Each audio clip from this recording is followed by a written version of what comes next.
All right. So, good morning, everybody. Good morning, Winston-Salem. We'll give you a second to get your audio straight. Ooh, actually, I want to do one thing here real quick. I'm gonna get my face out of. Don't need that for the presentation. I'm gonna cover up all my stuff. All right, so that's better. All right, so today we're going to be talking about Elixir. It's kind of a topic that's near and dear to my heart. It's my favorite programming language. We're going to be talking about Phoenix, which is the web framework that sits on top of Elixir. It's an MVC framework, so it's going to look very familiar to you at this point. If you since we've looked at ASP.NET MVC and we've looked at Express and we've looked at Rails yesterday, it's going to look you're going to kind of feel right at home in Phoenix. And we're going to take a brief look at kind of the history of Erlang and kind of where all of this came from. I've posted a schedule in Slack. I believe it's under announcements. So today we're going to be doing like a little presentation in the beginning in the morning, kind of explaining sort of the history of all these technologies, why they're important, why I think they're the future. And kind of explain a little bit of the backstory and what makes these technologies unique. Then we're going to take a little bit of a break. Then we're going to come back and cover some basic language concepts using kind of the koans that we looked at in Ruby the other day. There's kind of a similar thing in Elixir. It's a nice way of learning things. I like Elixir's even better. And so we'll kind of explore the language concepts that way and do some typing, get used to the syntax, kind of get used to the, sort of some of the quirks and some of the cool things in Elixir. And then we'll break for lunch. Then we're going to come back and we're actually going to show you the Empower application that y'all use to apply for Empower. That was an Elixir app, where you typed in your name to kind of apply for the thing. So you'll be familiar with that. We'll kind of walk through that and show you how it works and how it saved things to a database and sent out emails and to notify us that we had new applicants coming in and that kind of thing. So that'll be kind of a behind the scenes tour of something you've already used. Then we'll have a break. Then we're going to build Phoenix. We're going to build a chat app with Phoenix, so something similar to a lightweight version of Slack. And then we'll have another break. And then if we have time, we're going to get to practice building a blog. So you'll build like your own blog in Phoenix. That last one, if time kind of runs over, that's going to be kind of a follow along tutorial. So that can be something that if not everybody finishes, you kind of continue for homework at your own pace. So that's the plan. If y'all have any questions at all, as I'm doing this, please let me know. I'm going to be kind of monitoring the questions channel for questions for Winston-Salem, and y'all just shout out anything if you have any questions at all.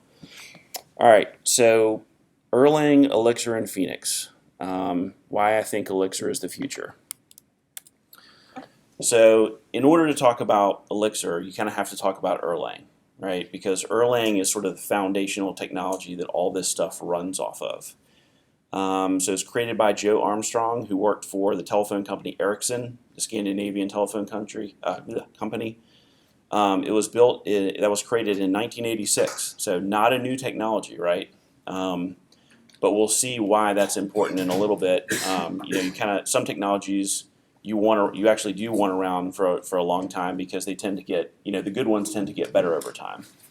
So that's a picture of Joe Armstrong. The cool thing about Erlang is, because Ericsson developed it, they basically developed it to run the global phone system, right? So literally, this was built to, if you made a phone call in the 80s, 90s, and even today, it still runs the phone system for large parts of the global phone network. When you make a phone call, you're running over Erlang code. They needed something that was really stable, that you could kind of upgrade on the fly, that just would run forever, essentially. So that's why Erlang was built. There wasn't anything that could run on the hardware at the time that they could run the phone system properly. once they switched over to software-based switches, right? Instead of operators kind of plugging cables into different outlets. Once they switched over to computers, they needed something that was robust enough to actually run the phone system. So that's a little bit of history about Erlang. This is the Erlang worldview by Joe Armstrong. So everything is a process. Processes are strongly isolated, right? So you have these little things running. Think of them just like little nodes, right? And they're running code in isolation. Process creation and destruction is a lightweight operation, right? So making new ones of these little processes that are running code should be very quick and easy. And then message passing is the only way for processes to interact, right? So envision in your mind like all these like little nodes, right? These little kind of characters, they call them actors. And all these little things are kind of running their own code in their own little universe, and they know about each other and can talk to each other by passing messages, right? And think about, oh, well, if one process died, you still got all these other processes out there running the same code and kind of taking over for another one that may have failed, that kind of thing. And we'll see why this is important in just a little bit. Processes have unique names, right? So each one has what's called a PID, a process ID, right? So each one is kind of up and running, kind of like those Ruby IDs we looked at yesterday, right? That was the little object IDs on objects. Each one has a unique name. If you know the name of a process, you can send a message to it. Processes share no resources. That's important. We'll come back to that in a minute. Everything's isolated, right? Everything's kind of running on its own. They don't have knowledge about each other. They don't share memory. They don't do anything. Everything's kind of running in its own little sandbox, and that's very important. We'll talk about why in just a minute. Processes do what they're supposed to do or fail. So it either completes or it fails. So Joe Armstrong remarked in an interview with Rackspace in 2013. So there used to be, I don't know if y'all remember Java, it's like write once, run anywhere. That was kind of their, hey, it runs on all machines. It was cross-platform against, all different types of devices. And back in the day when Java was created, that was a big deal, right? Very few programming languages ran kind of everywhere. So it was like the promise was write once, run anywhere. So Joe Armstrong says, well, if Java's write once, run anywhere, then Erlang is write once, run forever, right? This stuff is supposed to you put it in motion and it's like a perpetual motion machine. You can come back, 100 years later and the system's still running. It's that robust. In 2014, Ericsson reported Erlang was being used in its support nodes and in GPRS, 3G, and LTE mobile networks worldwide, and also by Nortel and T-Mobile. So this still, to this day, runs a good portion of the cell network, the phone network. So this is Tim Bray, the Director of Web Technologies at Sun Microsystems, big company, talking about in his OSCON keynote in 2008. If somebody came to me and wanted to pay me a lot of money to build a large-scale message handling system that really had to be up all the time, could never afford to go down for years at a time, I would unhesitatingly choose Erlang to build it in. Okay, so these are like the top experts in the world saying, if you need something that just kind of runs like a tank, Erlang is the thing. So that kind of sets the stage of, we'll put that in a box. That's Erlang. Just remember that Elixir is built on top of this technology. So Elixir, created in 2011 by a guy named Jose Valim. That's him. He started working on it in 2011. Nobody really knew about it. He didn't really share it. It really kind of came out in 2012. That was sort of when he exposed it to the world, kind of made the announcement. Everybody else started kind of jumping onto it and hacking on it. So 6 years old, it's not a real old technology. It's not I would say it's a relatively new technology. But again, it's kind of built on top of Erlang. So you kind of have a new technology, a new syntax built on top of a very, very old kind of base. So it's a functional programming language, which we hadn't looked at yet. This is kind of our first functional programming language we're gonna look at first and last. So it's more of a pure functional programming language based on Erlang, but with a Ruby-ish syntax, right? So as we start looking at like the syntax, kind of going through the koans and everything, you're gonna be like, huh, like this kind of looks like what we did yesterday, right? It kind of looks Ruby-ish. There's a good reason for that. This guy, Jose Valim, was a core team member on the Rails project. So he was what's called a core contributor. Those are usually a team of like 15 to 20 people that have commit access in GitHub to to Ruby or Rails or those core projects. So he was a core Rails contributor. And the gem that Ballant mentioned yesterday, Devise, like the user authentication gem in Rails, he wrote that. So he has a long history kind of in the Ruby world, and that's why the syntax looks kind of familiar. He sort of brought that flavor into Elixir. So why Elixir? So it runs on the Beam VM. That's the Erlang virtual machine. A lot of languages have something called a virtual machine that when you compile the source code, it doesn't really compile all the way down to what they call machine language. It kind of goes halfway, right? It gets compiled into something called bytecode.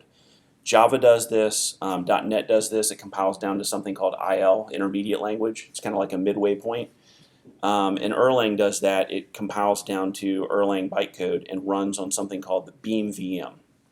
The nice thing about that is it's been around since 1986. It used to run on really, really slow computers, right? And so now computers have gotten a lot faster, and the virtual machine has gotten even more optimized. So you can imagine how fast, if this is something that used to run really, really fast on a 286 Pentium 1 computer, you can imagine how fast it runs now. So it's an old, tried and true VM, highly optimized over time, and yes, it runs like a bat out of hell. And it has a very nice embedded systems environment called Nerves. So Nerves allows you to run Erlang in a very, very optimized way on small devices. Y'all remember that Raspberry Pi? I think one was passed around in Winston-Salem too, that little tiny $35 computer. They have even cheaper versions now that are like $10, right? Elixir will run on top of that. It will run on that device. And in fact, we have some out in the wild right now that are running all over North Carolina that are sending data back from kind of oil burners and stuff like that, and reporting data back to like a central processing system that are running Elixir code. So it runs on everything, literally from like a Raspberry Pi all the way up to massive server systems, some of the biggest systems in the world. If y'all are familiar with WhatsApp, like the little chat application, that runs Erlang, which is basically Elixir. They handled, I think, with 10 servers, they handled 1 billion active users, right? No other programming language can claim that, right? If that was a Rails environment, it would have been 1,000 plus servers at least. So Phoenix, which we'll look at in a while, and their present system can handle, and these are big servers, but they can handle up to 2 million active connections on one server. So beefy system. Another important thing about Elixir is concurrency. So nothing is shared. So a lot of programming languages will talk about concurrency, right? Like running things in parallel. C# has a way of doing that. Java has a way of doing that. Most programming languages have a way to run things concurrently, but they share memory. They run concurrently for a while, and then they kind of have to sync back up at the end.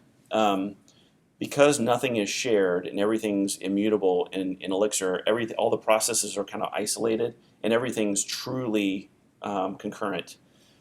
What the important thing with that is everybody remembers sort of processor clock speed, like maybe a decade ago, getting faster and faster, right? Every year, the new Pentium would come out, and it's like, how many gigahertz is this machine, or how many megahertz is this machine, and like every time a new processor came out, the speed would step up, right? The clock speed, the speed at which the computer actually runs. Well, everybody should have noticed by now that over the past 5 years at least, maybe 7 years, that has kind of slowed down, right? There'll be like little tiny incremental advances, but it's kind of, if you looked at a curve, it would be tailing off right now. So instead of clock speed getting faster, we're getting more cores, right? So you get quad core processors and 6 core processors and 8 core processors.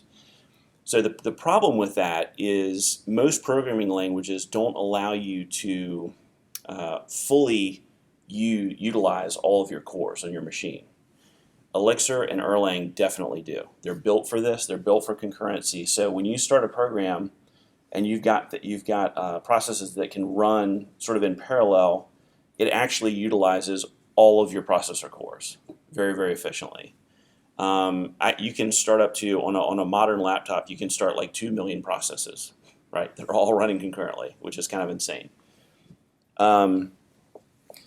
And that's kind of the future, right? We're sort of building out that way. There's going to be 12 core machines, 16 core machines, like that kind of thing. Everything's sort of building out, scaling out horizontally, at least for now, at least until the next sort of big leap or the next new technology in processors, because they can't get much smaller, right? They're starting to build at like a 10 nanometer process right now, processors. You can't get, light waves don't get small enough to kind of etch things, etch the processor cores any smaller than that. So like, we're going to have to go to a whole new technology, and that's going to take a while, right? So in the near term, this is the type of technology that's going to make use of the fact that there are more and more cores in our machines. It's going to kind of win that. It's going to be great for that situation. So immutability is something that is common among a lot of functional programming languages. Basically, that means that nothing can be changed. Every time you set a variable, it can't be changed. If you want to change something, you make a new location in memory. You make a new variable. So every function, instead of mutating something, like in object-oriented programming, you could create an object, and then you could like set the first name property and kind of pass it back out, right? You didn't make a new object, you just kind of mutated that, right? You're mutating kind of what, you're passing data in object-oriented programming, you're usually mutating objects that already exist.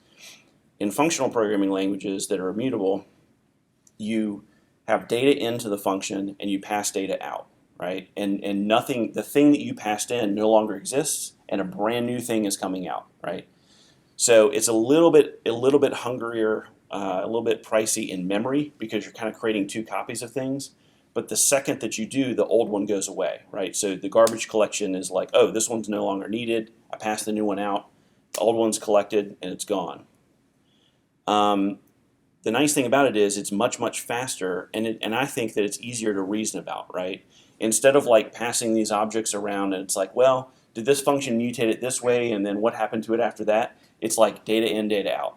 Very, very simple. It's like, here's what's coming in. It's more like a mathematical function, right? It's more like a math equation. It's like, here's the data coming in, here's the data coming out.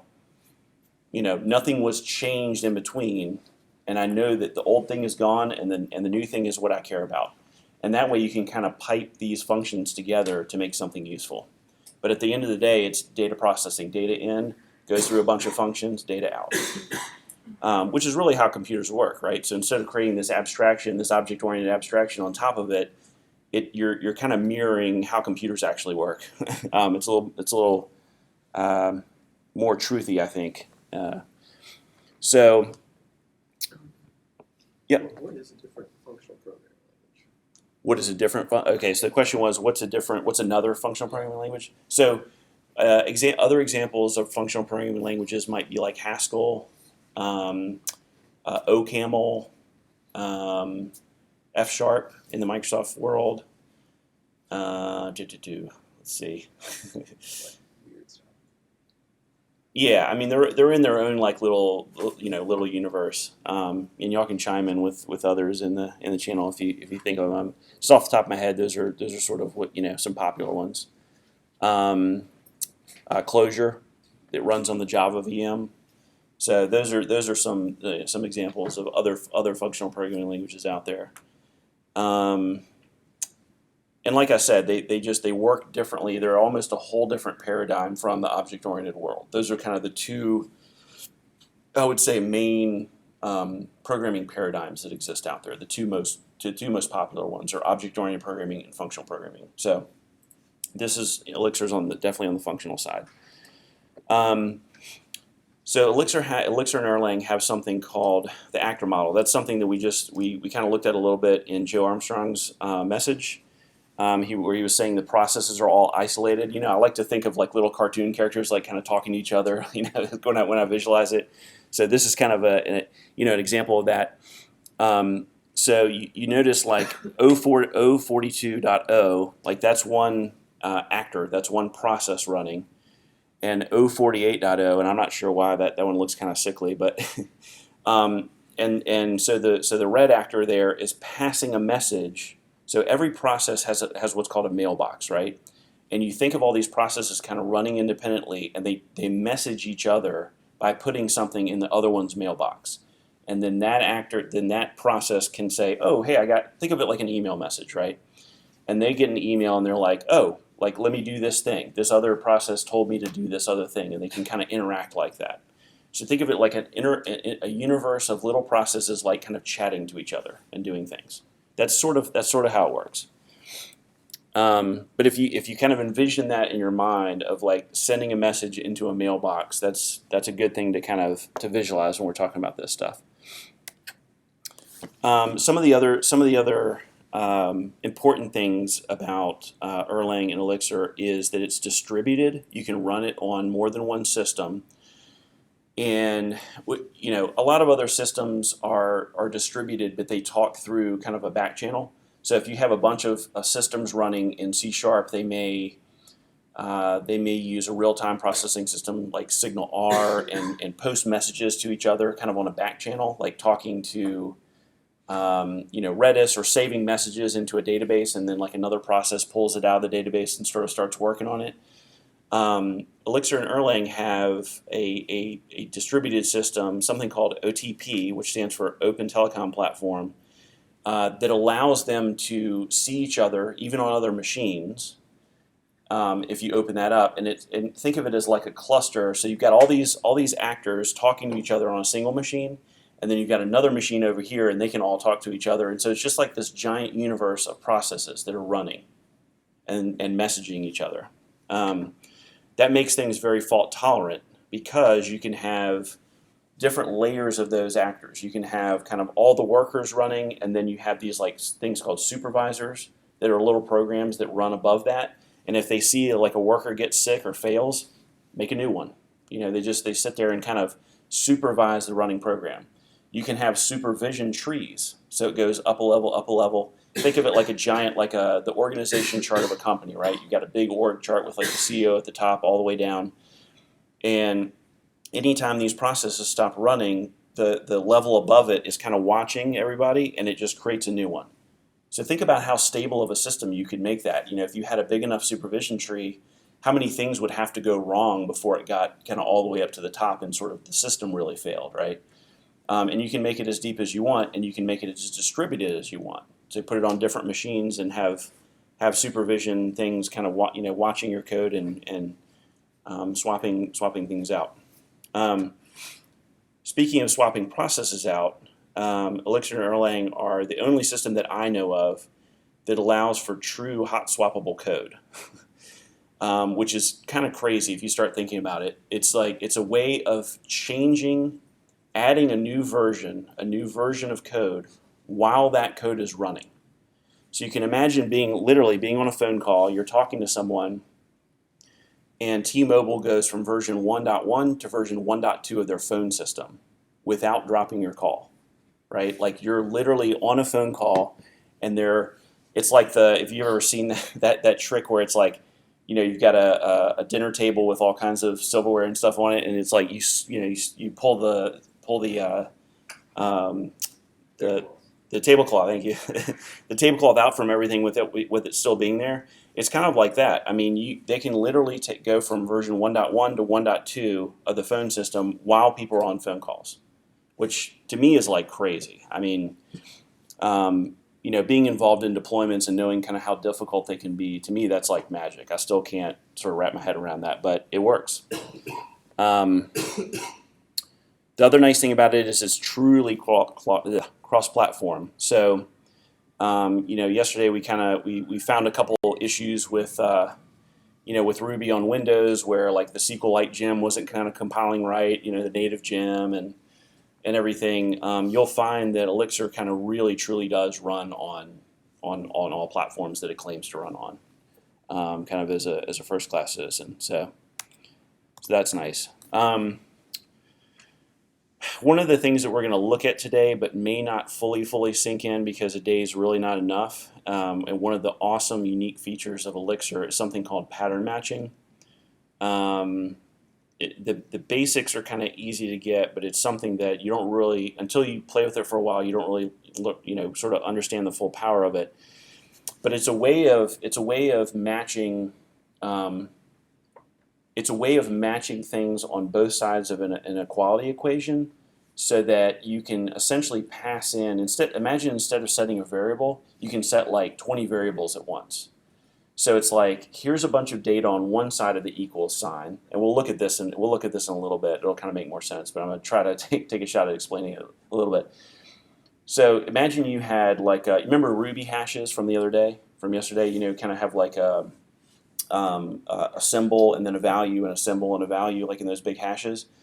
Well, imagine if you could load up all the variables for the values of those sort of all at once, right? So you would create kind of this structure on one side of the equals that kind of matches that and like loads up all the variables all at once. And you'll see what I mean later, but it's a really powerful feature. It's also got something called it's got a feature that some other languages have, but it's particularly powerful in Elixir, called metaprogramming, which allows you to actually change the language. So if you want like new features in the language, it's like you can go ahead and add them. Most programming languages compile down to something called AST. It's abstract syntax tree, which is kind of like it's the way that the compiler parses your program. It's like it looks for the keywords, right, and then it looks for equal signs and variables and things like that. It's kind of like the abstract representation of your program. If you've ever seen like an English sentence sort of boiled down, it's like verb and then noun and whatever. It's kind of how the compiler unwinds your code. It's sort of like the abstract representation of that. So Elixir allows you to actually manipulate the AST of the language sort of in real time. So you can add language features, you can change language features, you can do all kinds of stuff. It's very powerful. It also allows for lazy and asynchronous collections using streams.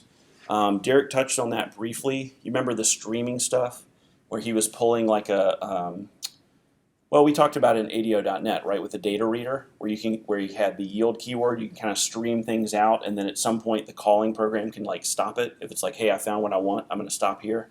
It's like pulling kind of a stream. Elixir has really nice lazy loading and asynchronous collections with streams, so that's kind of a cool thing. It's good for like massive data processing, like where you're pulling in real-time data and manipulating it kind of on the fly. Really good for like trading systems or any other kind of like real fast sort of real-time system. And it has a really great community. That's super important. You'll learn as you start learning different programming languages and kind of seeing the community around it, that's just ease of finding resources, like people that are willing to like help you and sort of help guide you along. Community is really important. Ruby also has a great community. So those are kind of the two of the best communities out there, Ruby and Elixir. And at the end of the day, one of the main reasons is it just runs like a tank. I mean, wherever we've used it, it's just, you come back a year later, 2 years later, and it's just sitting there running and super efficient. It's very fast. So who should not use Elixir? Yeah, people who don't like to live in the future. The only thing I would say about Elixir is right now, because it's new, the only drawback in my mind is it doesn't have a whole lot of libraries, right? Like the richness of class libraries and gems, if you will.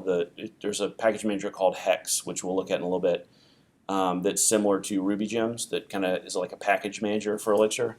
That's sort of the only thing that's kind of missing right now. And that's getting remedied pretty quickly. Every time I look, and I'll post something in Slack later that kind of has a list of really nice libraries. If you decide you want to use Elixir for your final project, there's a bunch of libraries, and every time I look at it, it's like grown by a ton. So That problem is like quickly going away. It tends to exist for kind of newer programming languages, and it tends to, as they become popular, sort of go away as a problem. So that's really the only reason I can think of. That, and it's hard to find developers for it, but hopefully we'll try to remedy that today. All right, so Phoenix. So this is the last piece of the puzzle, right? Erlang is kind of like the older technology, the VM that this is based on. Elixir is sort of the language for that, and then Phoenix is sort of it's the MVC framework, right? This is the equivalent of Rails. This is the equivalent of ASP.NET MVC. It's the MVC web framework for Elixir. The first commit on that in GitHub was made in December 2013. Reached 1.0, kind of a good maturity level in August 2015. We've been using it, I think, almost since then. I think we may have used it pre 1.0 actually. And it was created by this guy, Chris McCord, super nice guy. I've kind of run into him at conferences before. All very helpful. Like both him and Jose are literally in like the Elixir Slack channels and stuff, and will answer like your questions. Like the people that made this stuff will be like, "Oh, hey, how can I help you with that?" So very, very good community. So why Phoenix? Why choose Phoenix as a web framework? It's super lightweight MVC framework. It's there's not a whole lot to it. It's something I would kind of compare it more. It's kind of more akin to a like an Express, like a Node Express thing. It's very just like kind of bare bones, lets you do your own thing, doesn't have a whole lot of opinion about it. It's ridiculously fast. Some of the returns are measured in nanoseconds versus milliseconds. I mean, it's like crazy fast because the pipeline is so short. It only has what you need and doesn't add a lot of other stuff you find in other frameworks. It has real-time support baked in. So we talked about web real-time support a little bit. Using Socket.io, kind of pushing messages down to the browser in real time, so that like somebody's, and we'll see that later. We're going to build one. We're going to build a chat app where everybody will see each other's messages in real time as we type them, kind of like Slack. But that's already baked into the framework using channels and a really cool technology called Presence, which we'll talk about in a little bit. And there's really no magic, right? When you open up the system, when you create a new MVC app, a new Phoenix app, everything's there. There's nothing kind of hidden from you. There's no like, sort of magic pieces that automatically do things. It's all right there to look at, which is rare and nice. It has a nice ORM, the Object Relational Mapper. Remember we were using in Hibernate and C#. This has something that's arguably just as good called Ecto. It's not really a part of Phoenix per se. It's a part of Elixir. It's a library for Elixir, but it melds really nicely with Phoenix. It works very well with web requests. It's very fast. Migrations are baked in, just like with Rails. It kind of has a command line interface that you can create, migrations, like generate models, all that kind of stuff. So migrations are sort of, not something that you have to add. They're sort of baked into the framework. And it has support for concurrent testing baked in, which is very fast, which is very cool. It's like, because Elixir has such good isolation and concurrency, you can actually run. You remember how we said unit tests were very fast when we talked about testing? Unit tests were very fast, and then like integration tests, things that touch your database were like generally really slow.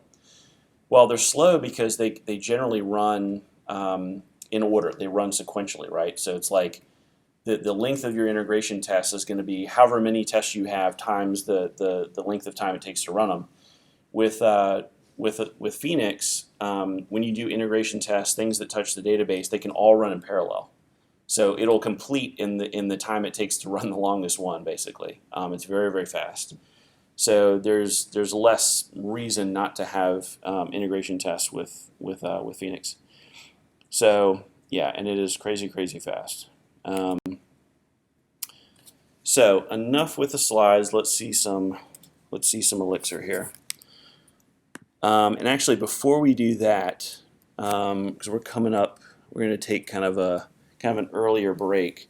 before we get started with the exercises, I want to make sure that everybody's got Elixir installed.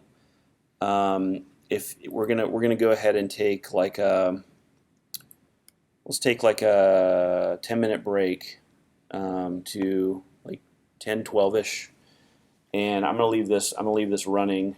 Let's go ahead and take a 10-minute break. If anybody hasn't installed Elixir, this is kind of your last chance to do it. There are instructions kind of all over the place, I believe. Where did I put that?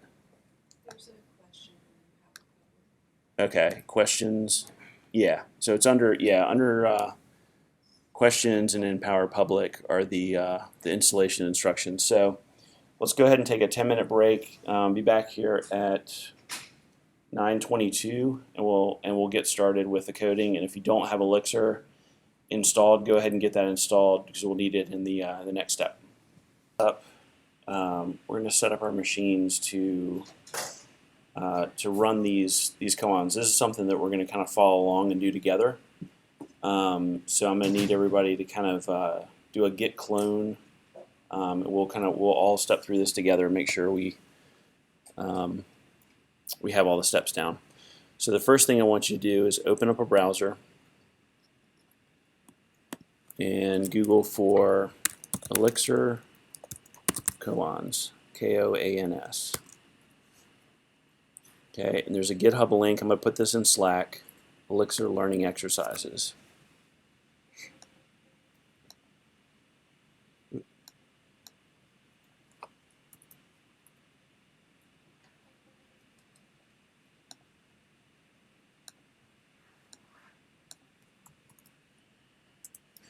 Okay, I just posted that link in the code channel.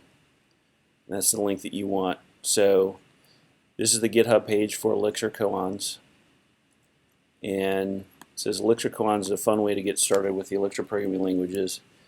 It is a tour of the most important features and idiomatic usage of the language. These things are meant to be kind of like a practice. If anybody's done like martial arts, you have kind of a same thing where you do the same motions over and over again as kind of a practice. Both the Ruby and the Elixir koans, these exist for other languages as well. It's really a way to kind of practice your knowledge. They're meant to be done over and over again, right? So the first time through, they might be really hard. Second time through, you're like, okay, I'm getting this. It builds up your muscle memory. It builds up your knowledge of like the syntax and kind of the idiomatic way of writing things, kind of the Ruby way of writing things or the Elixir way of writing things, and it builds up your knowledge and understanding of the language. So hopefully this won't be the first time the first and only time you do any of these. Hopefully you'll kind of practice these over and over again. But what I want you to do is come up here to clone, the clone or download. And y'all have done this a million times before. Let's grab the the clone or download. Click on this little link right here. All right, and then go to your Empower folder. Mine's under Projects Empower. And get rid of that one because I was working on it the other day. And we're going to do a git bash here in your Empower folder. And we're going to do git clone and paste in the Elixir koans link. Okay. And once you do that, you should have inside your Empower folder, you should have an Elixir-koans folder right here. Okay. So everybody got that? So one more time, it's go to Elixir koans. You can just search for this. The link is in the code channel in Slack. Come here, click on the clone or download, grab this link, copy it to your clipboard, open up your Empower folder, do git bash here in your Empower folder, and git clone, and then paste in the link. I'll leave that there for a second. Does everybody have that? Have it? All good? Okay. All right. So once you've got that pulled down locally, what I want you to do is let's open this in Visual Studio Code. I'm going to go ahead and close this out. And I'm going to do this again. I'm going to get everybody kind of set up in Visual Studio Code on Windows, and I'm actually going to switch over to Atom on my Mac, because that's where I like running Elixir code. But we'll get set up here first. So we can close out of the Git Bash, and I want you to open up Visual Studio Code. Get that up and running.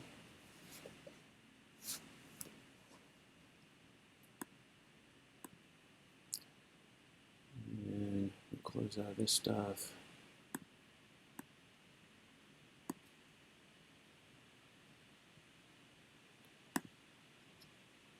So I'm going to do open folder, file, open folder, and then find your local, wherever you have your Empower folder, Elixir koans, and just click the top level folder and select that.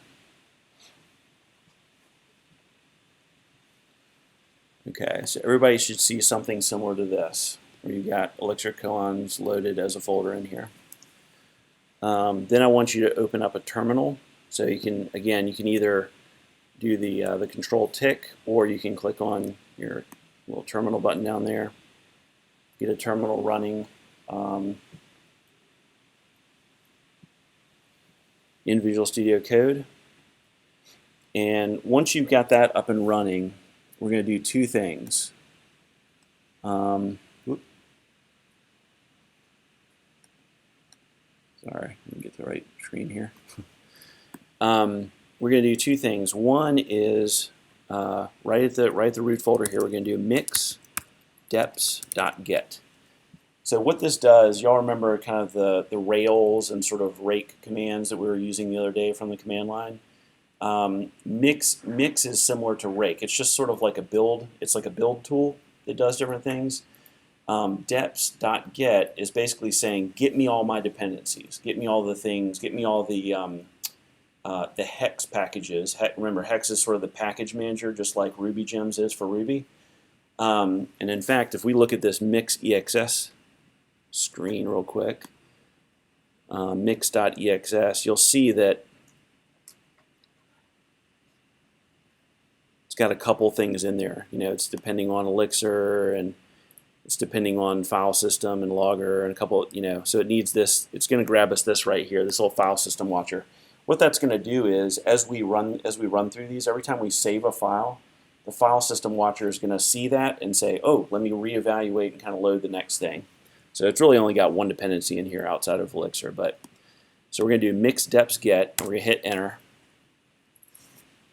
and that's going to grab all those things. You'll see a couple new things kind of load in, and you should see something like this, something similar to this: resolving hex dependencies, you know, getting file system package, and it should say something like that. Does everybody see something similar? Where it grabbed everything? Yep. That's okay. Yeah. So if you're seeing, I have Bash. The question or comment was that I don't see Bash up here. I've got PowerShell or something different. It should work just the same if you're using your command line. You know, if your terminal is using the Windows command prompt or Bash or whatever, it should all work the same. So run mix deps get. That's really the only thing we're going to need to do here. Go ahead. It says couldn't find hex, which is really the build dependency. Should I just show it's install hex? Yes. So if you get, so the question was, if you see something that said needs hex to install dependencies, should I install it? Say yes. That'll install hex. If this is the very first time you've opened Elixir or used it, it will ask you to install the hex package manager, and that may take a second. It'll download it. And then I need to check the command line again. Yeah. Once hex is, you know, say yes to, do you want to install hex, and then run mix deps get again. If anybody has any questions in Winston-Salem or is running into any issues, let me know in the questions channel.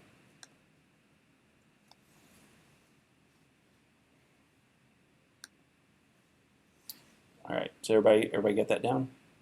Okay. All right, so the next thing we're going to do is mix meditate. Mix meditate. Okay. and that's going to build the system. You'll see it kind of run through a bunch of commands. It's kind of building the system like that, and you should get something like this. The path laid in front of you is one of many. It's kind of a little words of wisdom thing. I'm actually going to switch over and do this in Atom because I get some nicer coloration and everything. So bear with me for a second. I'm going to hop over and run through this over in Atom. If anybody wants to use Atom on a Mac, it's the same exact thing. We're cloning down the repo. We're going to our Empower folder. We're cloning the repo, jumping into the repo, and opening up Atom there.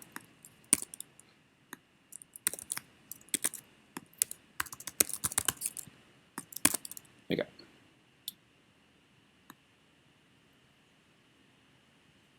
All right.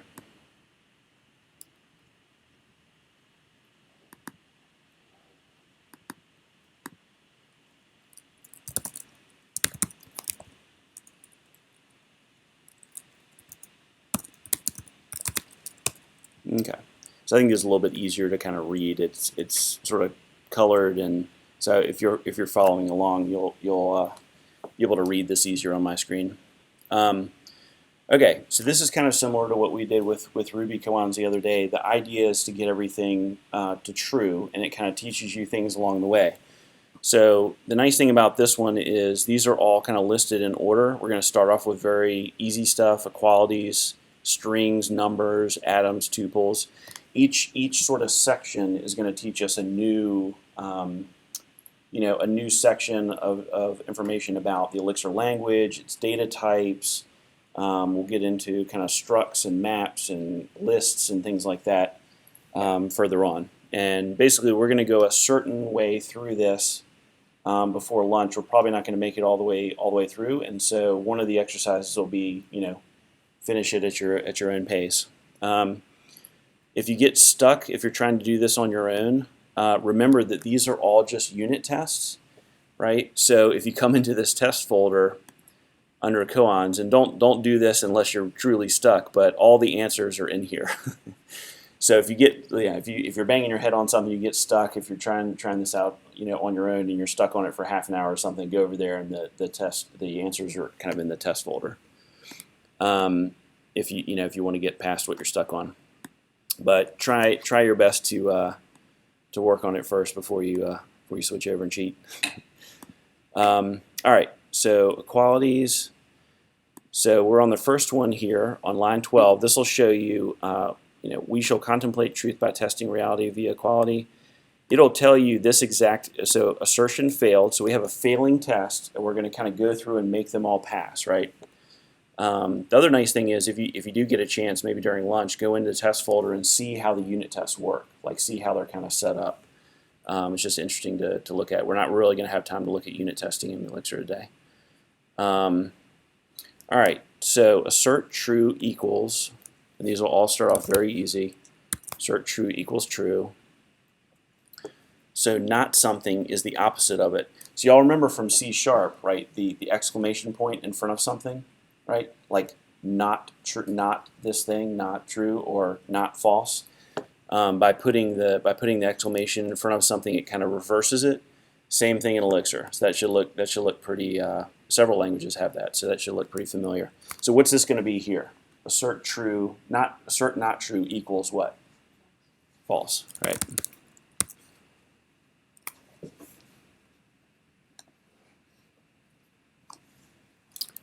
All right. So to understand reality, we must compare our expectations against reality. So assert to, and you already kind of, a lot of these things will seem familiar, and a lot of these things will kind of seem Ruby-ish as we look through at least the simpler parts of it. So double equals means what? Somebody yell it out. What does double equals mean? Comparing it, right? You're comparing equality, right? So two equals means, the left side and the right side of this have to match, right? So 2 equals 1 plus 1. Some things may appear different but be the same. So 1 equals 2 divided by what? Yep. So unless they are actually different. So 3.2 does not equal a lot of stuff, yeah.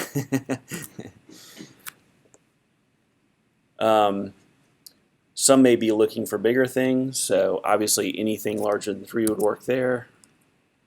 Others are happy with less. So this is just showing kind of equality. You'll notice that in a lot of programming languages, the basic stuff, the mathy type stuff, is all the same, right? I mean, this is all just like super easy review from all the different languages. So, you know, truthiness and sort of basic equality and greater than, less than, all pretty much works the same. This is like identical to Ruby, actually. All right, so all the equalities are done. See, now it's saying assertion failed in library cons O2 strings number 6.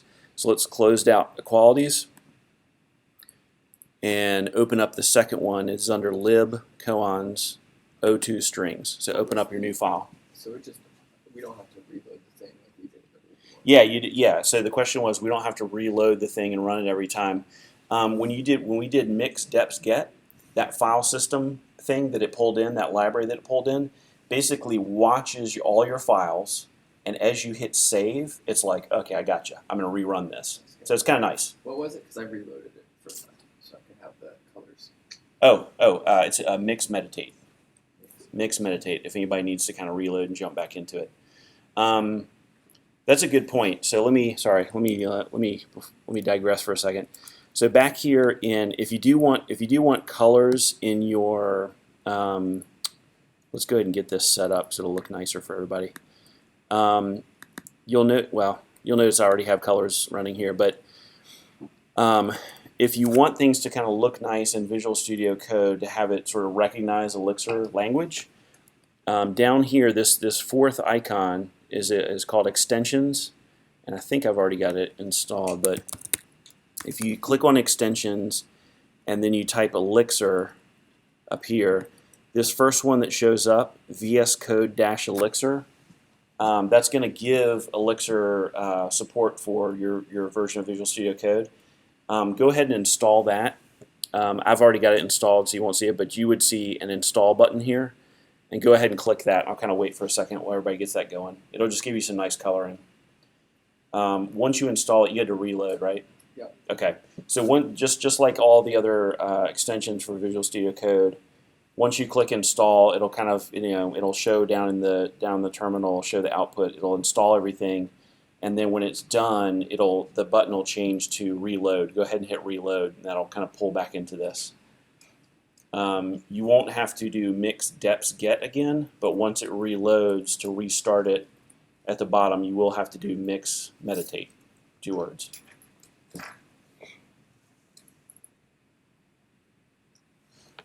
I'll put that in the code.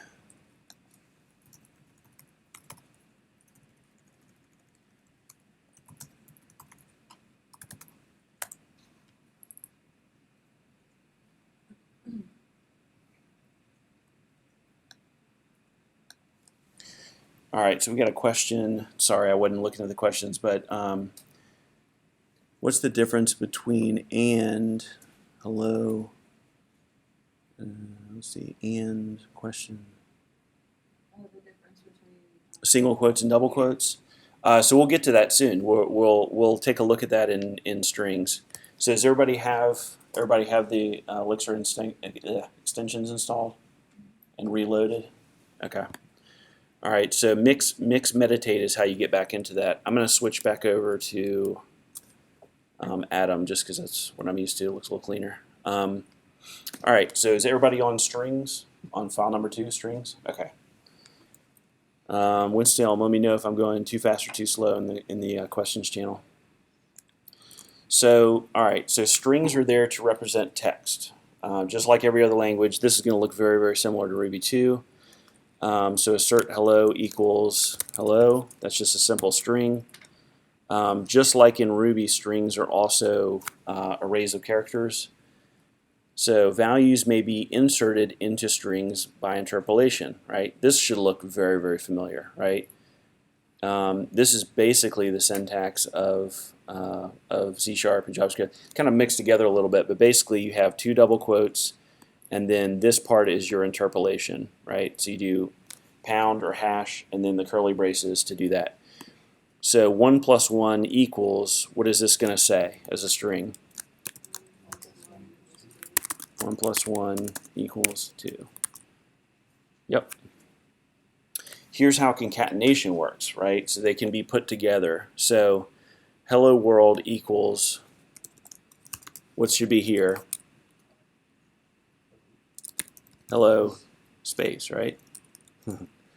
Hello space. And this little operator right here, this less than greater than, is like, you know, joining them together. It's like take this string, it's just like plus in C#, right? Add these together, concatenate them together. So that little operator is how you concatenate stuff. Looks sort of weird, but that's where you know, Elixir is kind of starting to diverge a little bit in how it does things. So strings can also be pulled apart into a list when needed, right? So everybody remembers string split, kind of in JavaScript and C# and, you know, everything like that. This is the same. This is the same type of thing. So string split.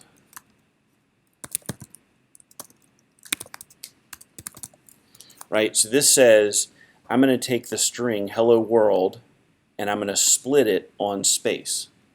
Right. I'm going to split it right where that space is. And that gives you an array. This is the first time we've seen an array. It looks very, very similar to Ruby though, right? So array of hello and world. So string split takes a string and splits it on whatever character you want.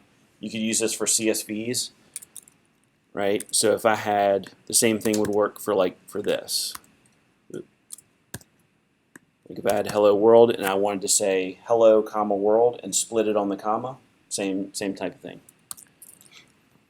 And you can see that passes just as easily. All right, so be careful. A message may be altered. All right, so this is how you do string replacement, right? This is how you replace something inside of a string. So this says string replace an awful day. Let's replace awful with incredible. Right? So this is going to be an incredible day. Everybody see that? So that's like the full string. This is what you're searching for. This is what you're replacing it with. All these string things should look very familiar. You know, contains, reverse, trim. It's, you know, it's very, very similar to Ruby. Very, very similar to C#. Strings never lie about themselves. So assert true equals string contains. So what would we put right here?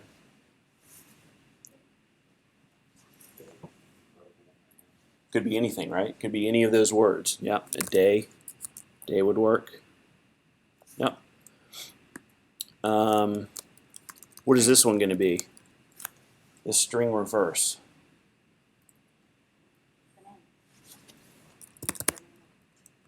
Banana. Yep. Okay, so other times a little cleaning is in order. So what is this going to do? What does trim do? String trim. Y'all remember that from SQL and probably C# and Unnecessary space. take out unnecessary space, white space, right? So it's going to get those spaces and it's going to get the /n, which is like a new line essentially, right? So it's gonna take out anything, tabs, new lines, spaces, any kind of white space essentially, and trim it down to just what you're looking for. All right. So what is this one gonna do right here? Yep. String duplicate. Right. So this is gonna be string, string, string. Duplicate that 3 times. Strings can be louder when necessary. So what is this one going to be? What's uppercase do? Shouts it, right?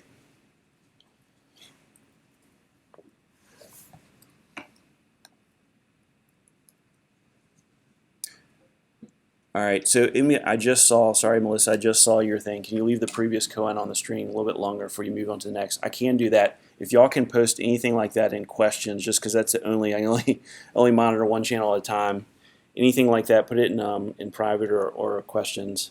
Sorry about that. So I'll leave this up here for a second.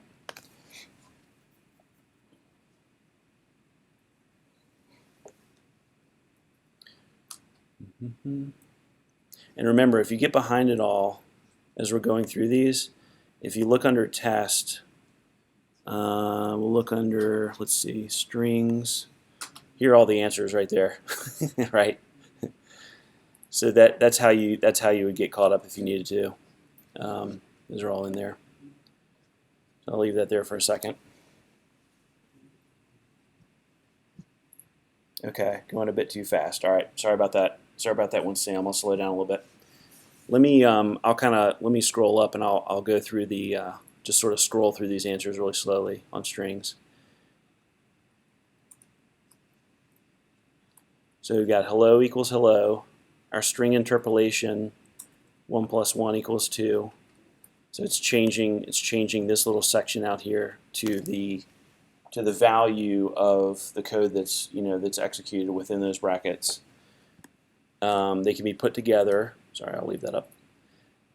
So hello, and then make sure you put a space in here. Hello, and then that's kind of like the plus symbol in C#. It's like concatenate this together, put hello and world together. So it's going to be hello world equals that. Then they've got a way to, using kind of the string modules, split things out. So here we're kind of splitting hello world. I did a comma. I think the original thing was to be this, and have it on a space. Split that out in space. That basically just it's grabbing sort of your distinct words into an array. Right there. Then we've got a string replace, which is basically taking this whole sentence or fragment, an awful day, and replacing awful, finding that with incredible, so that it reads an incredible day.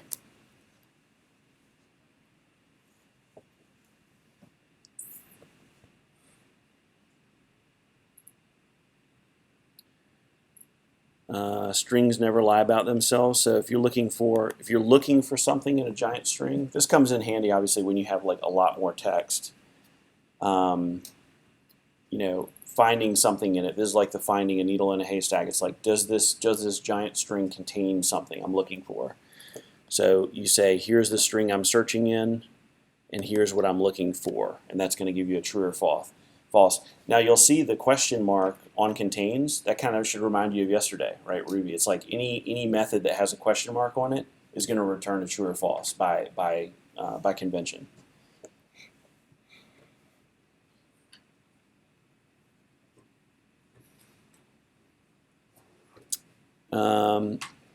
Sometimes you want just the opposite of what is given. So string reverse on this string here is going to just flip it over, flip it across, flip that entire string backwards, so that you're going to get banana.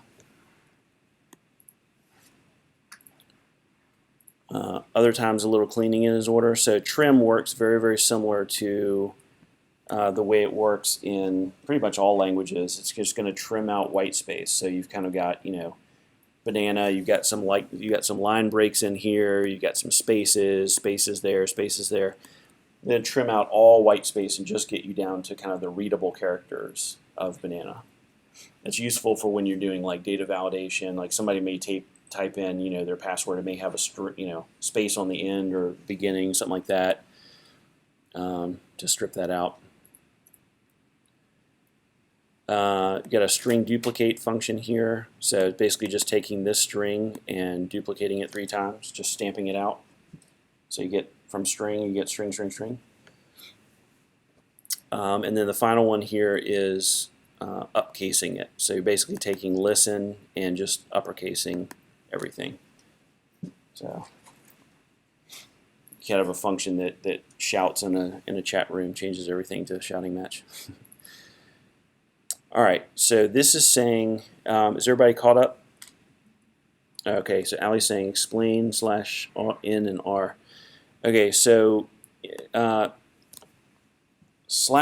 is just basically means new line, right? It's a way of saying in language. The way that this would look is it would be kind of like, you'd have your string and it would be like, there's your new line and then a new line again. So this would kind of be a multi-line string right here. The /n means new line. It kind of jumps down. /r, I believe that's tab. So anytime you have /r's in here, tabs, literal spaces like this, like you have spaces in here. Anytime you want to clean up white space, basically, any kind of non-printable character, things that kind of move things around with tabs and on new lines, but you want to kind of get rid of all that and just get this core text. That's how you would do it. Okay, yeah, R is carriage return. Oh, sorry, yeah, /t is tab, /r is carriage return. So rn. So yeah, so in Windows you have a carriage return and then a new line, rn, and then just /n in Unixy type systems. So Linux, Mac, basically everything else besides Windows. They like to do those differently. You may have noticed when you're checking things into GitHub, every once in a while it'll say, hey, do you want me to normalize and change your /rns to /n, to kind of fix it up? That basically means you've been sharing code with somebody from a Mac or something like that, and to kind of keep it sane, they Git will kind of switch those to one or the other, make it consistent. Okay, so is everybody caught up to this point? Everybody good? Okay. All right. So the next thing we're going to go on to is numbers. So this says let's go to libcoans 03 numbers. All right. So we're going to close out strings. And we're going to come up here under lib directory, coans, and then number 3 numbers, 03 numbers.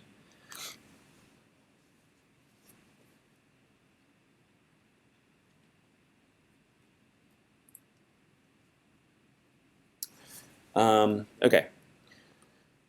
So let's see. I'm going to make this a little smaller over here so we get more space. Why is the number 6 so scared? Because 7, 8, 9. Let's get to know numbers a little bit more. All right, so is an integer equal to its float equivalent? It's not? All right, let's test that out. Correct. So integers and floating points. Oop, nope, sorry. True. Yeah. So an integer is equal to its floating point equivalent with the double equals. It's not really equivalent to it, but remember in JavaScript how you had like the double equals, and it was like, hey, are you kind of the same? It was sort of like if you had something like this, 1 and 1.0, it would be like, yeah, the values are kind of the same. If you want to know if the values and the type is the same, similar to JavaScript, you use the triple equals, right?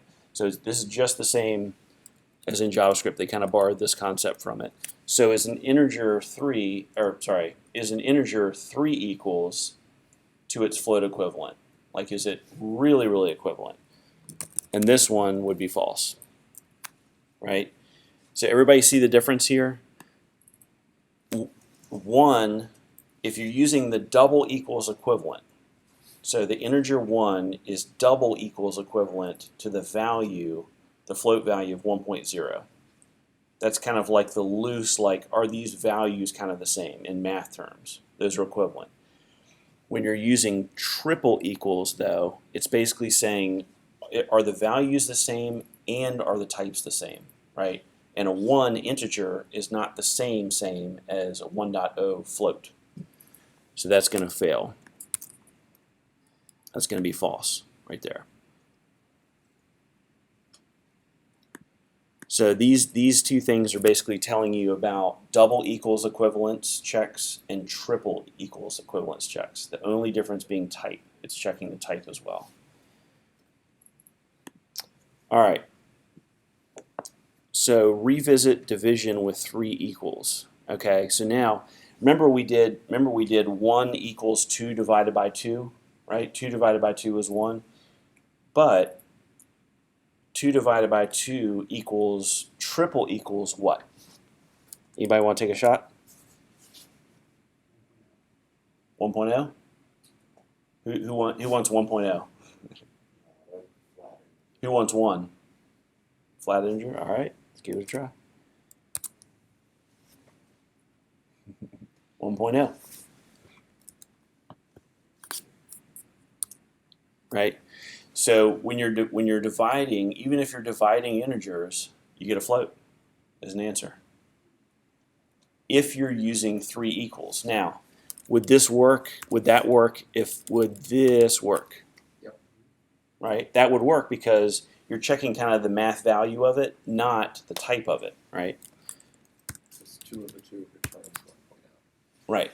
2 over 2 returns 1.0, which is a float, and in order for that to triple equal match, the types have to be the same. Yep. Okay. So I'm going to make sure everybody in WinSim's caught up with that. So everybody clear? Whoop, sorry, close that one up. Is everybody clear on these kind of concepts? The double equals versus triple equals. Somebody shout out in Winston-Salem. Give me a yes. I know we're on a little bit of a delay, but if I don't see a yes, I'll come back.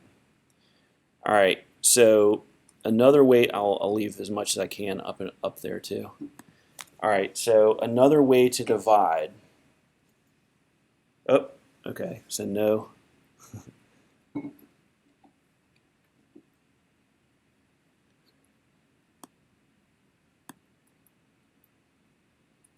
So let me just cover that again because I'm getting some no's from myself. So 1 equals 1.0 is true with a double equals because 1 equals 1. 1.0 is basically 1 from a math standpoint. Like if you did that on a calculator, it would be true. This is an integer though, and this is a float. So anything with a decimal is going to be a float type. So if you have a 1 and a 1.0, it's like does the integer 1 equal triple equals? Is the value the same and the type the same? And that's equals false. So that's basically this is false, but this is true. Here it's like the values are the same. Here are the values and the type has to be the same, just like JavaScript. And then 2 divided by 2 is gonna give a float value. So triple equals means, you know, even though those are 2 integers, it's going to generate a float. So 1.0 has to equal 1.0. All right. So another way to divide. Who knows what this is going to do? So divide 5 by 2. What is that going to come back with? Basic math. 5 divided by 2. 2.5. Okay.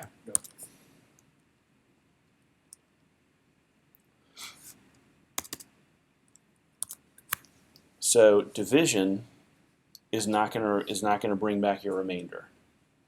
When you use that div function, the built-in div function, it's going to up here. This is one way to divide, right? Doing the math way, and that's going to return a float. When I use the div function, it's only going to return an integer. It's basically not going to show the remainder, right? So it's going to be how many times can I divide? How many times does 2 go into 5? 2 times. 2 full times, right? So basically, that's the using the div function would be when you don't want to know the remainder. If you just want to know the full number of how many times it goes into something, that's going to be what you're going to use. Otherwise, if you want the right math answer, you're going to use the divide by symbol, right? So you may be saying here, well, I'm dividing 5 by 2, I'm getting 2, but that's not really the full answer.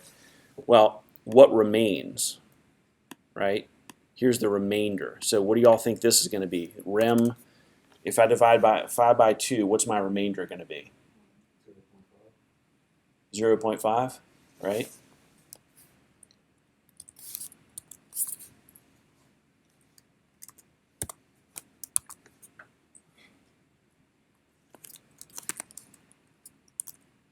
Okay, 1.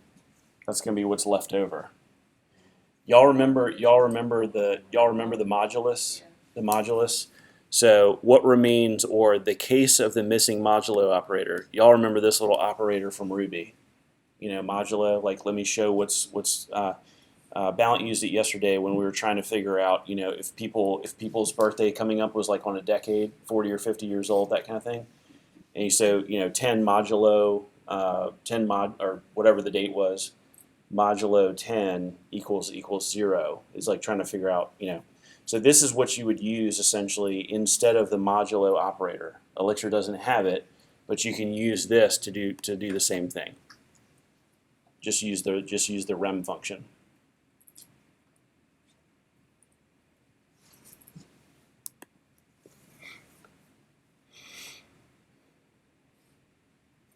Okay. Any questions? Everybody, is this kind of pace good, making sense? Okay. All right. So other math operators may produce this. So what do y'all think this is going to be? 2 times 2 triple equals what? 4.0. Who thinks 4 and who thinks 4? Who thinks 4.0? All right. Let's give it a try.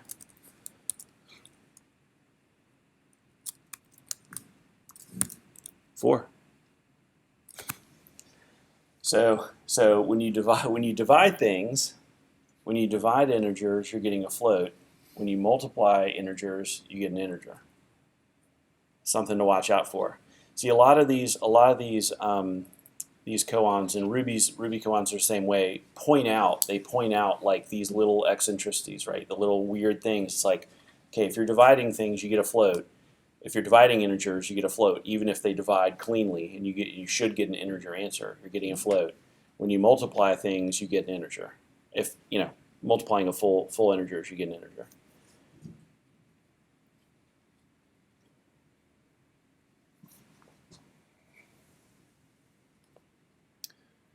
All right. So what do y'all think this is going to be? 2 times 2.0 triple equals what? 4.0. So anytime you multiply an integer with a float, you're going to get kind of the lowest common denominator, right? You're going to get a float. You can't roll it back into an integer. So integer times a float equals a float.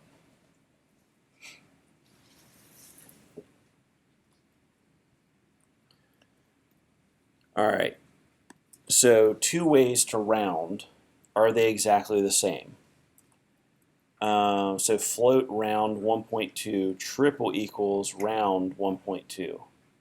So who thinks those are going to be equal?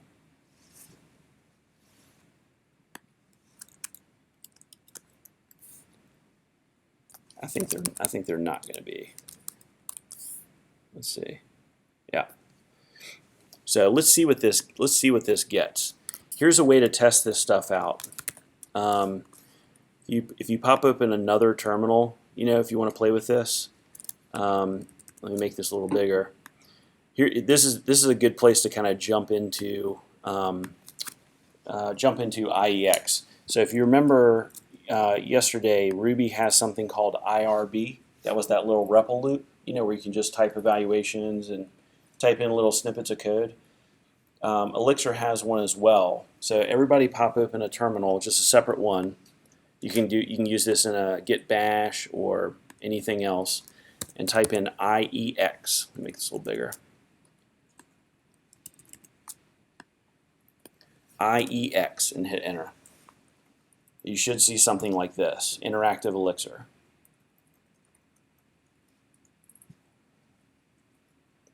All right. So what this does is it allows you to just like the let me scroll this up a little bit.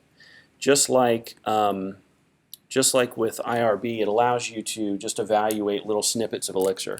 So let's see what this actually does. Let's grab float.round 1.2. All right, so that's 1.0. That's a float. right? So float.round, it's going to round it. It chops that little 2 off, right? Rounds down, but it gives us a float back. And I suspect that this round probably gives us an integer back. Yep.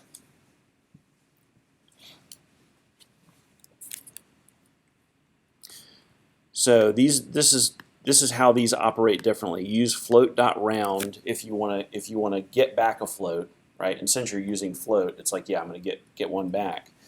If you want an integer, if you want to round to the nearest integer, use the round function. Okay, so Ali's saying, is round magic? Where is that function defined? That's a good question. So round is another one of those things like yesterday in Ruby you saw puts. You know, you could just write, hey, puts, like anywhere, right? That's just something that's kind of baked into the language. Both Ruby and Elixir have sort of what they call base class libraries. It's a little bit, a couple of functions, just like any other class library, any other set of functions that are baked into the core of the language, right? So they're kind of always there. They're always things that you can call. Float.round belongs to the float module, right? So Elixir has, we'll talk about it later, but Elixir has things called modules. That's where you sort of put your code. That's where you would build up libraries. Float is a module for floaty type functions. So float.round comes from the float module. Round is just built into the base class library. So it just is part of Elixir.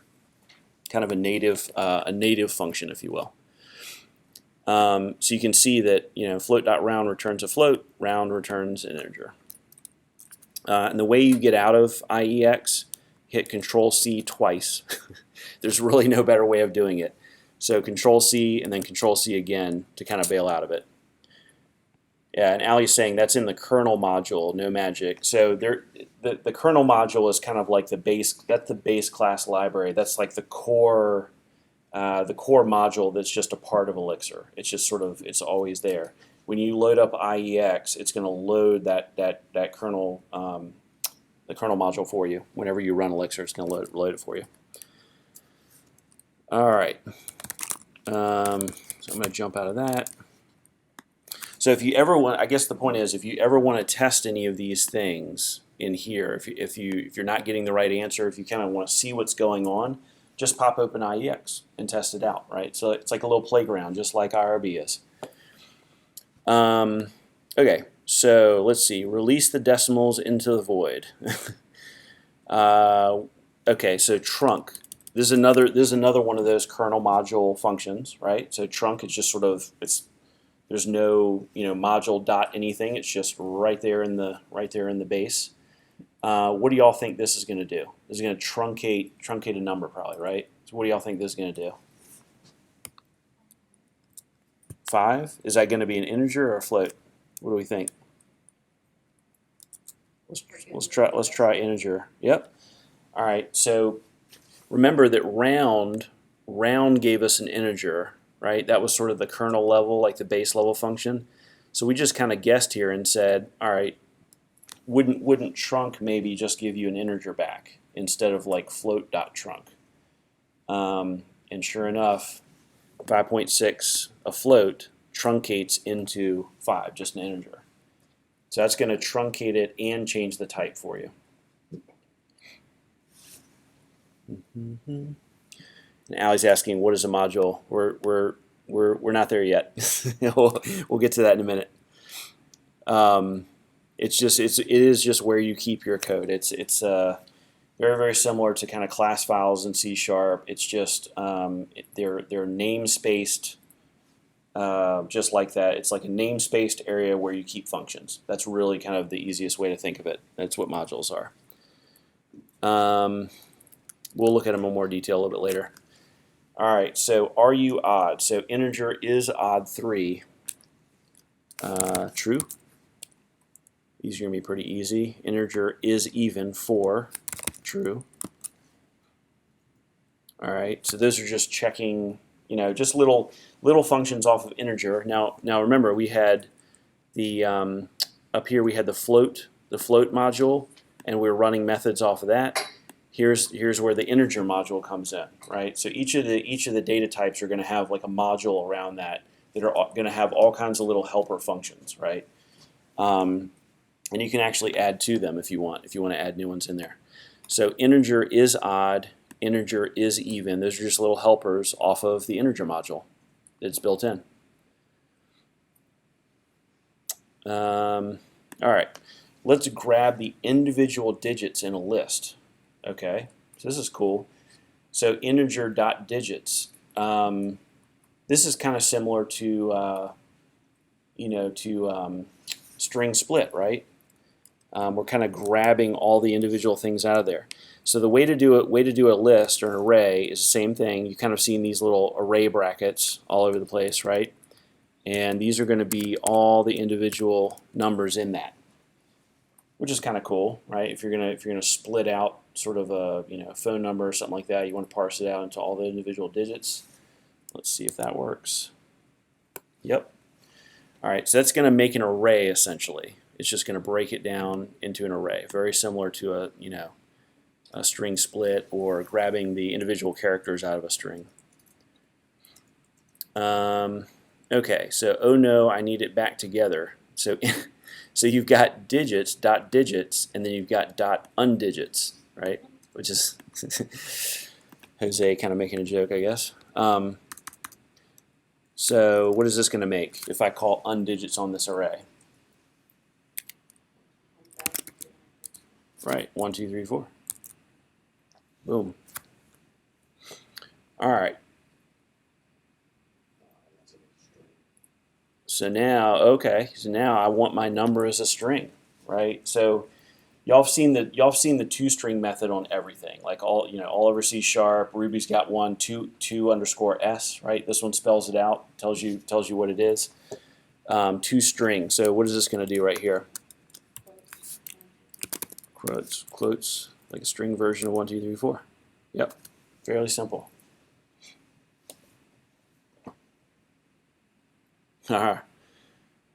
So here we go. The meaning of life in hexadecimal is 2a, right? So this is saying integer parse, and this is a way of parsing out hexadecimal, which is just a, I believe it's eight based way of displaying numbers.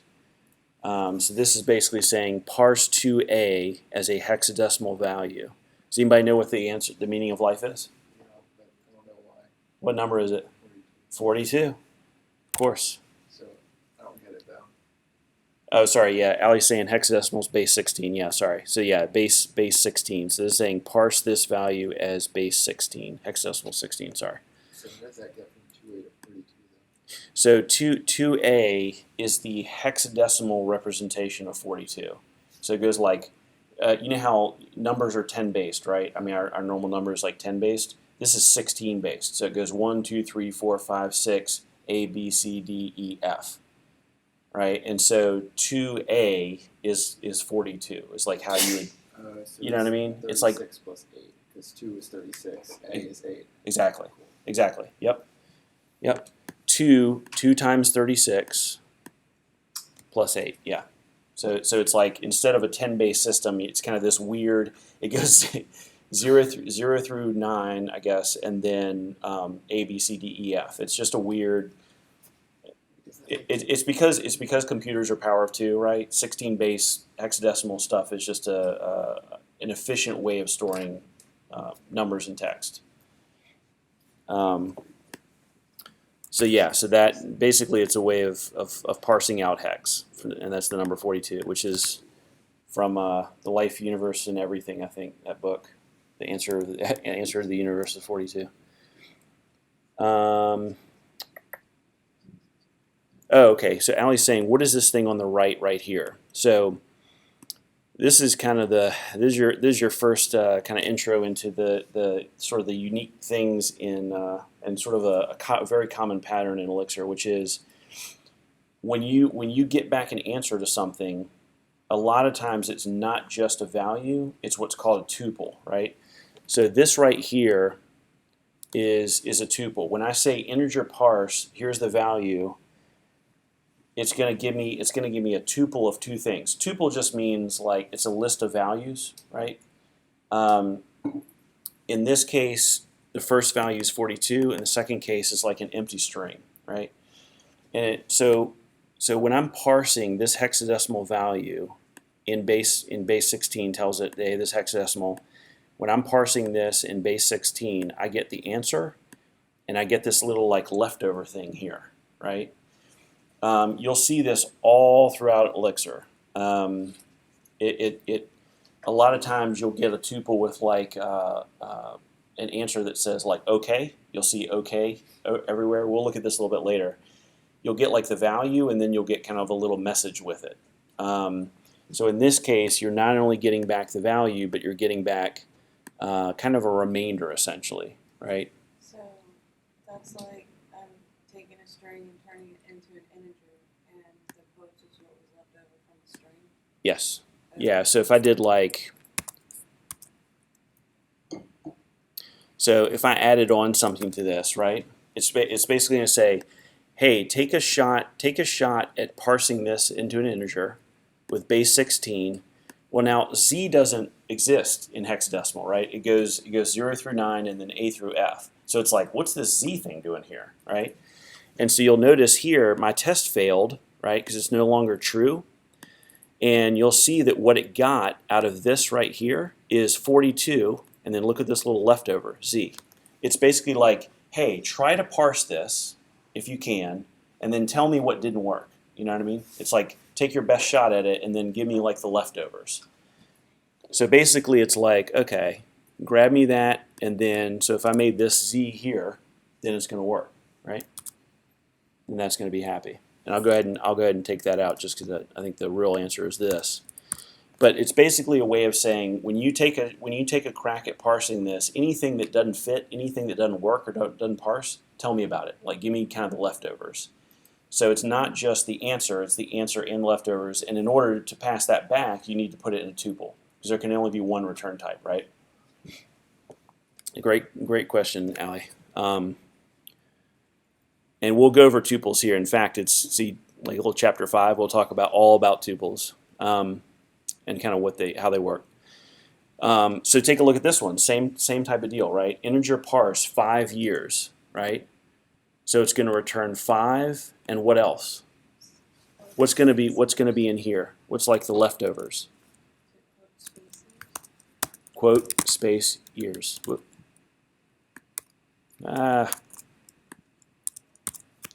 Boom. Yep. Does everybody see how that works? So you're basically saying, hey, parse the integer out of this string right here. Okay? And it's going to say, all right, I see your 5. I got that. But you know what? I couldn't parse this. I couldn't parse this or that or that or that. So I'm just going to hand that back to you, and kind of that's the integer parse method kind of throwing up its hands and being like, I don't know what to do with this years thing, right? I can't make that into a number. Like, good luck with that, right? It's like, I got your 5, but what do you want me to do with this years thing? This comes in handy because you might want to do other processing on it, right? You may want to grab all the numbers out of something and then process the rest of the text, right? So that's going to be your return type. Remember, everything in Elixir is like functions, data in, data out. So it's important if it can't kind of complete the thing for you to get the rest of the data back out so you can do something else with it. And we'll see a lot of that later. So Allie's saying, what are the benefits of tuples as return types? It just allows you to stuff more. It allows you to send back to the user the complete answer. It allows you to parse a bunch of things together. Imagine like sending back an object, right, that has a lot of properties on it. It's the same type of thing, just in a more functional way. It's a way of grouping a bunch of data together, and then you can, as we start looking at pattern matching, you'll see how you can match patterns on the elements of those tuples. It gets crazy. Yeah, so Aaron's saying it's like dividing with a string remainder. Since the integer parsing, we have the string with an integer, the remainder is the string. Yeah, exactly. Yeah, it's like doing those two operations in the same way, back to back, essentially. Okay, so if you parse a floating point value as an integer, what if you parse? Okay, so what do you think? What do you think we're going to get back? Remember, this is a tuple. We're saying, hey, integer, can you parse 1.2? And what do you think it's going to say? What do you think it's going to be happy about? Which part's is it going to like? The 1, right? It's going to say, yep, I found an integer here.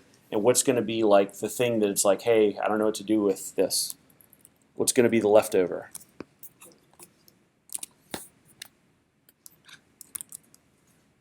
Plus.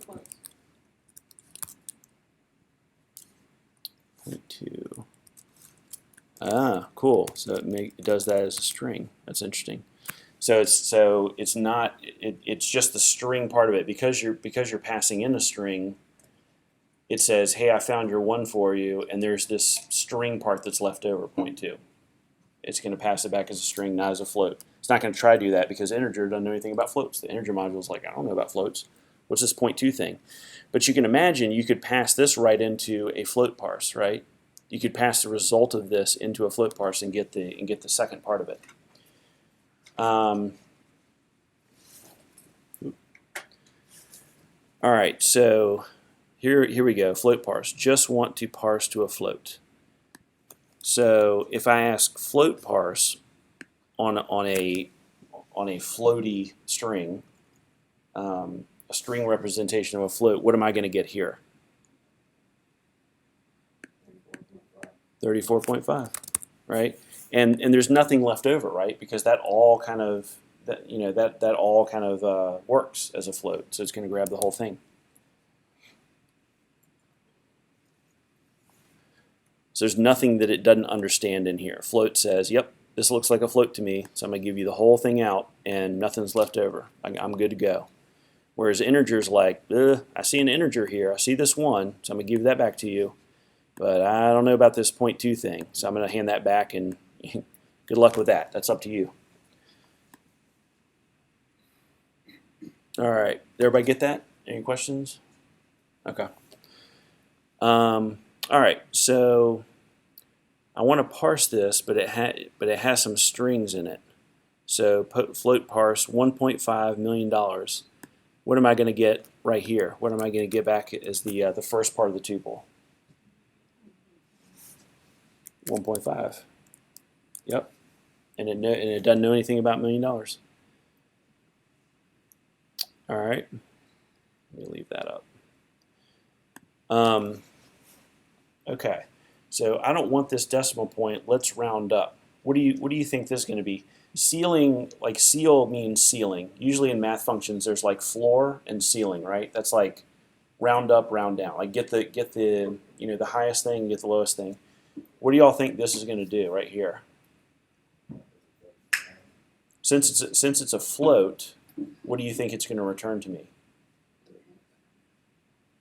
If I do ceiling on this, let's see what it does. 35.0. Okay, let's give it a try. Yep. So the ceiling on that, you get 34.25. Rounding would take you to 34.0, right? It'd round down. But if you say ceiling, find me like the maximum of this thing, it's going to go up to 35. And it's going to return a float because you're using the float module, so it's going to return you a float. So all right, so here's a modification of that. Here's an overload, right? So see that I called float.ceil with one parameter here. What's this all about? Float ceiling with 2 parameters. Well, what's that do? I only want it to 1 decimal place, right? So what is this going to be? 34.3.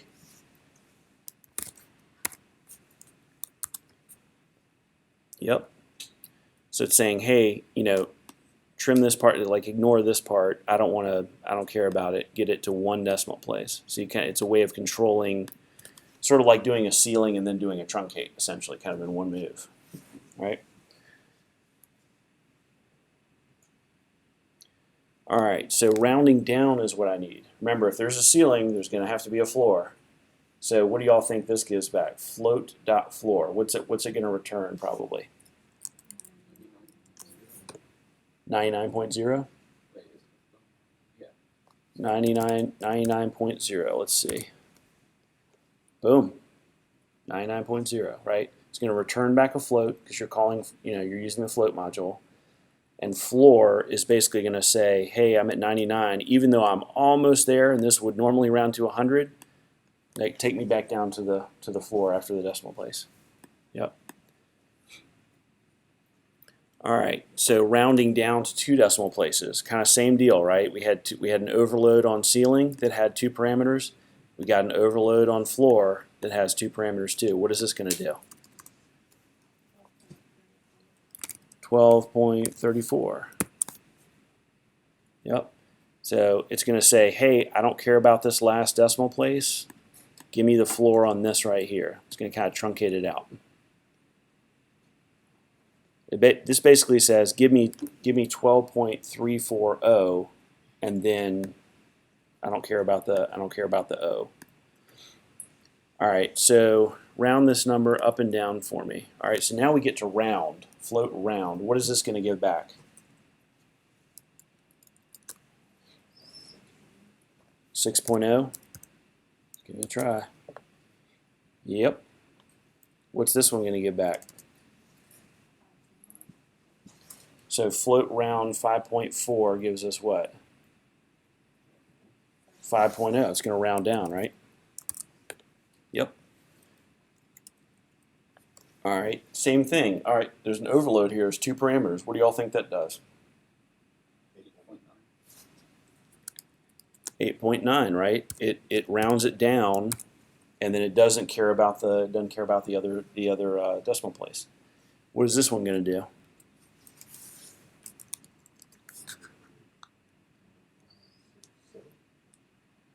So this is going to be a negative, right?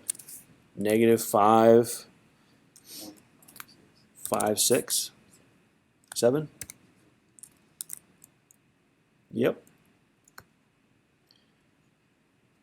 All right. All right. So now we're getting into ranges. Ruby has ranges too, right? Kind of comes in the flavor of first ... last. Or you can say range new and give it kind of the starting point and the ending point. This is like saying like, hey, I want a list of numbers. I want a range of numbers here. So this is also the first time you're seeing pattern matching. Okay, so this is kind of cool. Let's look at this for a second. Over here, I'm saying I want a range of numbers, right, from 1 to 10. Right, that's going to kind of give me an array of numbers, like a list of numbers, 1 to 10. All right. Now over here, look at this syntax. This is crazy right here. And Allie's saying go over this well. Yeah, this is something we're going to get into it in pattern matching, but this is your first time kind of seeing it, and this is a nice example because hopefully it'll be kind of easy to sort of visualize it. So imagine a range, imagine a list of 10 numbers, 1 through 10, okay? And I'm basically saying this kind of would look like this, right? So I'm gonna put this out over here. 1, 2, 3, 4, 5, 6, 7, 8, 9, 10. Okay, so that's kind of what this is going to look like. All right, and this is going to be a range of things. So it's actually going to be an array.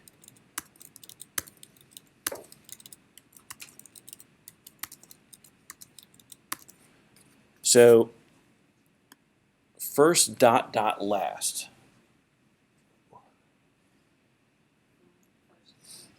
So imagine I can write this a different way. I'm gonna show a different way here. 1 ...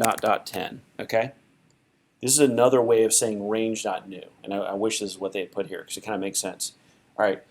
So does everybody see how this pattern kind of matches this pattern? Right. It's like 1 ... 10, and then you've got first ... last. Okay. This is equivalent, by the way. So 1 ... 10 is the same thing as doing range new 1 through 10, but I think it reads a little better. This makes it sort of hopefully will make the pattern matching thing sink in a little better.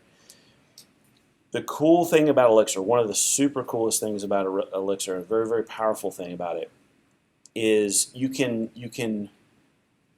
match things on either side of the equals. So you can say this whole chunk of this whole it's hard to describe this whole pattern. It could either be a tuple, it could be an array, it could be a hash, it could be a map, it could be, in this case, a range, equals this side of the equation. So this side equals this side. They always have to match. And because of the fact that they always have to match, if there's something that holds values on this side of the equation, you can load up multiple variables on that side of the equation. Okay? So you can see here, instead of doing, var first equals, range, bracket 0, like I'm finding the first, thing of the array, or I'm finding the last one, I can just say in one move, this side of the equation has to match the other side of the equation. Therefore, this 1 kind of gets transposed into this first variable, and this 10 gets transposed into this last variable. You see what I'm saying? This is kind of a weird thing. This is a very different from other languages, and it kind of makes your head explode at first. But when you think back to it, it's almost like imagine being like in kindergarten. It's like you want things to be the same. It's like I want this to equal this. It's kind of, once you start looking at pattern matching for a while, it's very satisfying. It allows you to set large data objects up like all at once, and then kind of match to make sure that they're equivalent. And it's very, very powerful. But basically, what this is saying. So what do y'all think that my first is going to equal here? 1, right? And what is last going to equal here? Right. So it's kind of like with Elixir, you can set multiple you can set multiple variables equal to multiple things all at once. And these can get really big. They could be like giant maps of things. You can set 100 variables at once by pattern matching this kind of stuff. So let me erase that so we can get this to run. Yeah, so Ali's saying, can I change first and last to other things? So this might be like, I don't know, 1 to 10, first to last. Let's say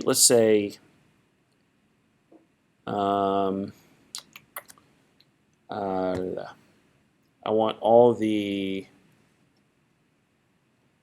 let's do ages. So like age 21 to age 81. Young, old. Okay, like what is young going to be here? 21. What's old going to be? 81. Right. So it's you're matching this range, and because you've got kind of a range looking thing over here, even though it's like mapped out with variables, it's going to like match those values into that pattern. But it's still just a list from 21 to 81, young to old. It's still just a list of 21 to 81, but this is just a list of 21 to 81. These are just the variables. Right. So the only thing that lives after that is sort of the beginning and ending matching variables of those. Yep. How would you reference these not first and last? Values list. So how would you reference 40 from that range? Oh, right. With a range, it would be tricky. When we look at arrays and stuff, which we'll get into in pattern matching, you'll see how you can grab there's the concept of head and tail in an array. We'll get to that in a minute, but essentially there are ways of trimming off pieces or finding pieces inside of something and kind of matching it like that. Like you could do this. Like with an array, you could do let's see. Let's do user 1, user 2, and user 3. Like these are 3 people logging in, right? And they might be let's see, Bob, Alice.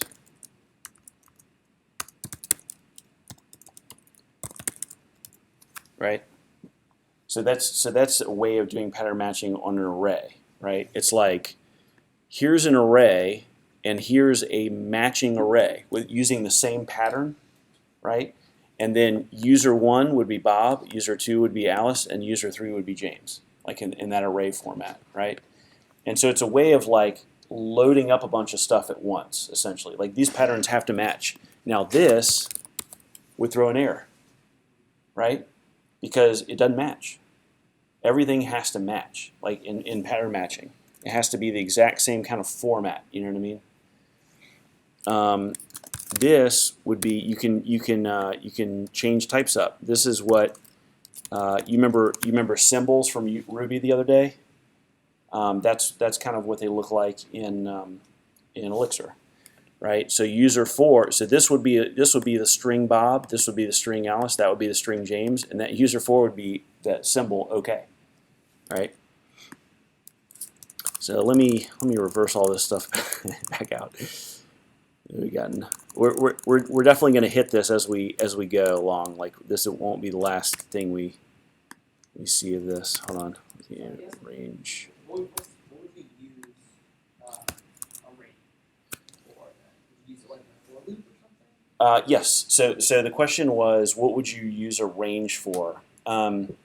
So you know for loops, where you say like loop from 1 to 0. You could say range new or 1 dot dot 10 dot each or whatever. You know what I mean? Like it's a way of just saying, hey, I want a range of things. I want to do something this many times. You know, generally speaking. They have them in C# too. It's just I think it's under enum.range or something like that, enumerable. And then they're in Ruby. It looks almost the same. Okay. So basically, here was the original. Back to the original thing. That was a brief foray into pattern matching, but we'll get more into it later. So for now, this is what to know about ranges. Ranges are like all inclusive, right? So if you do 1 to 10, it includes the number 1 and 10. It includes the ones on the end, at the beginning and the end. And this is saying, okay, I want to match this pattern. So the first is going to be 1, and the last is going to be 10. And it's a way of kind of grabbing sort of the endpoints of that range all at once. All right. So all right. So does my number exist in the range? Okay. So is 4 in the range? So this is basically saying like in is like kind of contains. Is this number in in the numbers in the range? So that's gonna be true, right? Is 10 gonna be in the range? Why? It's all inclusive, right? Like it's a when you say 1 to 10, it's like including 1 and 10, including the edges.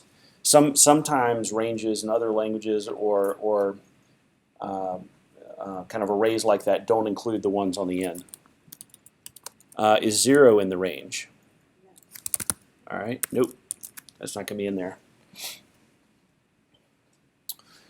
All right, so is this a range? So kind of like in Ruby yesterday. Remember that is this a class? Like dot is an integer or dot is a float or something like that. You have the question mark on it. So basically, in the range module, this is saying it has a dot range. Like, hey, are you one of me? Right. So is this a range right here? Is that going to count as a range? Yep. All right. So that is 1. Is this a range? Nope. That's just an integer. Normally, this is what you're going to see. Normally, this is like the syntax you're going to see. I mean, you can do range new. You can do this syntax here, but almost always you're going to see this syntax there, like beginning number, dot, dot, ending number, whatever you want that range to be.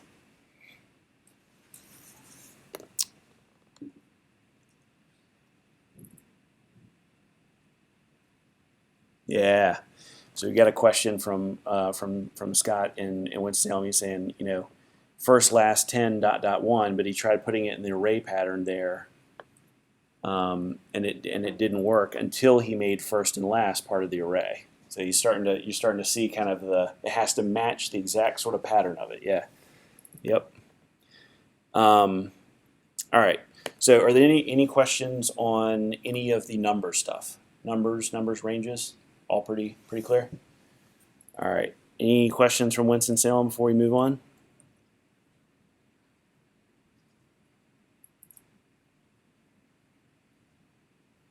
Okay. So next thing is atoms. We're just kind of moving down the list here. Atoms we are very similar to the concept in Ruby. They're basically just they're very similar to symbols in Ruby. It's the same type of concept, right? It's a symbol that lives one time in your system. Whatever you set, whenever you set it, it's just like a known value, and you can check whether other things have that known value. It's very, very useful in pattern matching. A lot of times you'll see a pattern in Elixir where if you call a method, it'll return back a tuple, one of which the first array or the first element in the tuple will be symbol, so it'll be colon OK, like everything worked, and then your answer will be in the second part of the tuple, right? So it's kind of like if y'all remember in C#, remember try parse, or sorry, like int try parse, right? And it sort of gives you like that out variable, right? Where it's like, okay, I'm going to pass this a string. So let me show you what I mean here. So this is don't type this because this won't work. But if you do something like this in C#,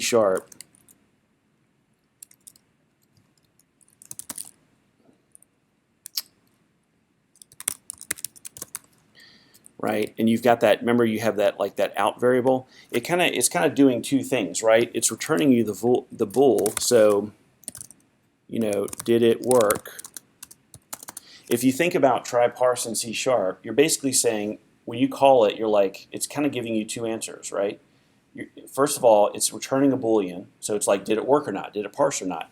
This out variable is loading up your value of what it is, right? So you can kind of get two answers out of it that way because they're using an out variable. Like it's kind of like you're calling one method, but you're sort of getting two answers out.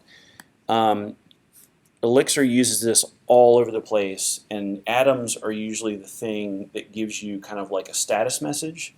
So it'll be something like this, and we'll look at this. You'll see this all over the place later. It'd be something like this, right? This might be the return tuple of any kind of function in Elixir. It might be like, okay, everything's cool, and here's your answer. Or it might be like error,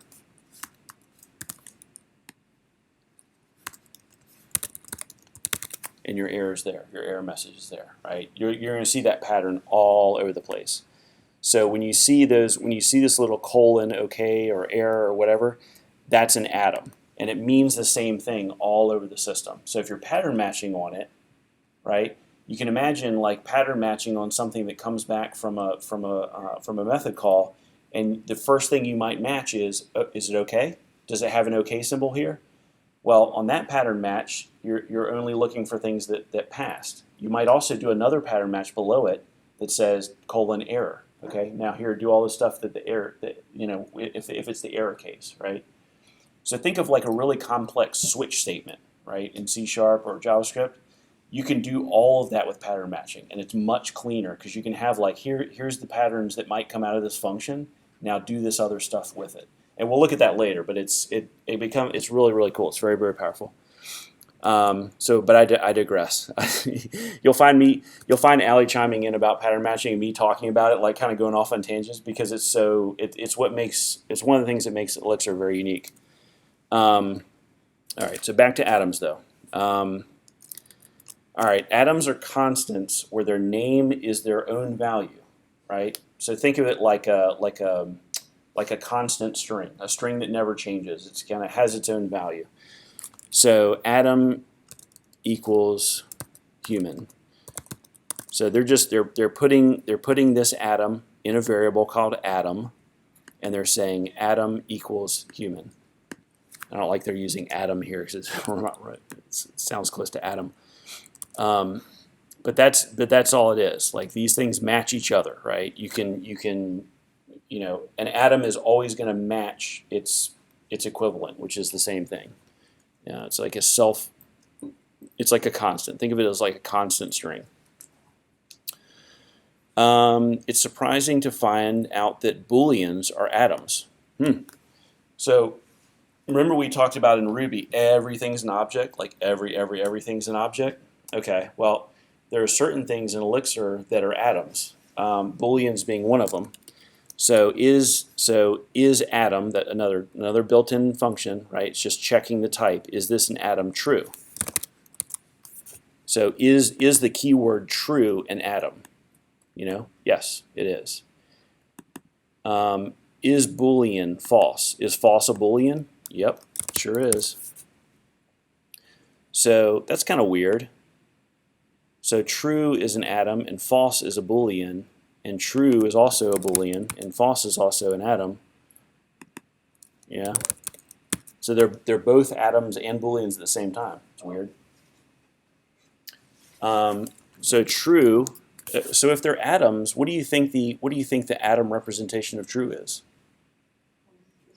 Colon true. Let's try it. Yep. What do you think false is? Boom. Right? So those are equivalent. Because they're Booleans and Booleans are represented as just like true and false in all their languages, normally that's where you're going to see them. That's normally how you're going to see them, but the true and false atoms are also equivalent.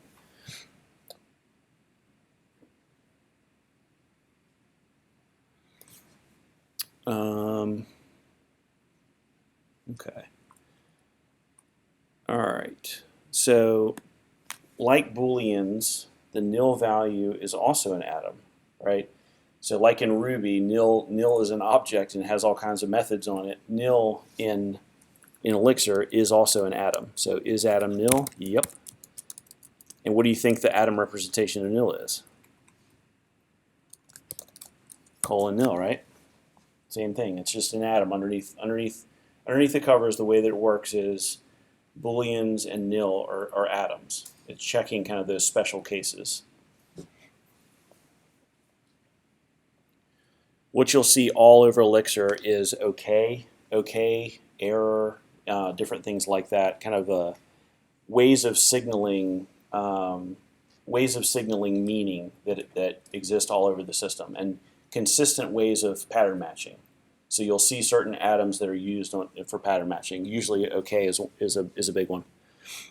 All right, so any questions on atoms at all? Just like symbols in Ruby. I mean, pretty much the same thing. If you get symbols, you got atoms.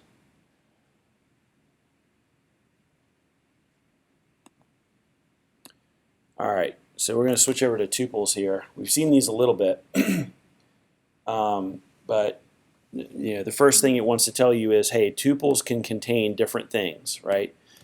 They're not like a generic list or something in C# where everything has to be uniform, has to all be the same type. They can contain whatever they want. So you can see this tuple right here. The format for tuple is just empty braces like that, right, to make one. And then this one has a symbol in it, this one has an integer in it, and this one has a string in it. So it doesn't matter what's in there. It can be all different types of things. You kind of mix and match, which makes it very, very, very handy for pattern matching, right? Because you can have a symbol, like I said, that maybe denotes like okay or something, everything's good, and then you can have all kinds of data after that in that message, and you can match on that. So they can just have any kind of different data type they want in there. Tuples have a size, right? So what do y'all think this sends back? Tuple size, and then it's passing in this tuple here. What do you think this is? How many elements does that tuple have? Yep, 3 elements. It's got 3 atoms, A, B, C. You can pull out individual elements, right? This is a really important method. You're going to see this all over the place, right? What module do y'all think this is coming from? You remember what that main class library is called? That kernel module? It's like just included everywhere. So you'll see, you know, this tuple size just hanging out there by itself. That's in kernel. Elements really important. LM like that is how you pluck elements out of tuples. So what do you think this is going to get? I'm calling element on this tuple here, and I'm passing 1. Do we think these are 0 based or 1 based? All right. So what is this going to? What's going to be in there? Is it going to be A or high? You think it's going to be A? Let's try it. Bah. So these are all 0 based, right? So this is the 0th element, and that's the 1th element, right? So if I change this to 0 here, now that's going to have that atom, right? So this is a way of just plucking things out of a tuple. You'll use this all the time. Memorize that ELEM, element, essentially, elem. You'll use that all the time. I'll leave that up there. All right, so you can change individual elements of a tuple, right?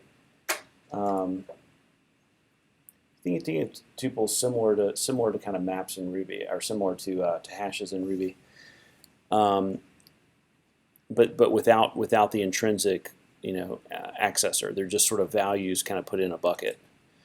You can change individual elements. So what is this going to do? Put LM. This is another one of those just intrinsic methods. So I've got the symbol A and then high. Remember, these are 0 base. So what is this going to do here?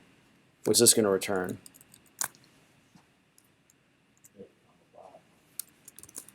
So A.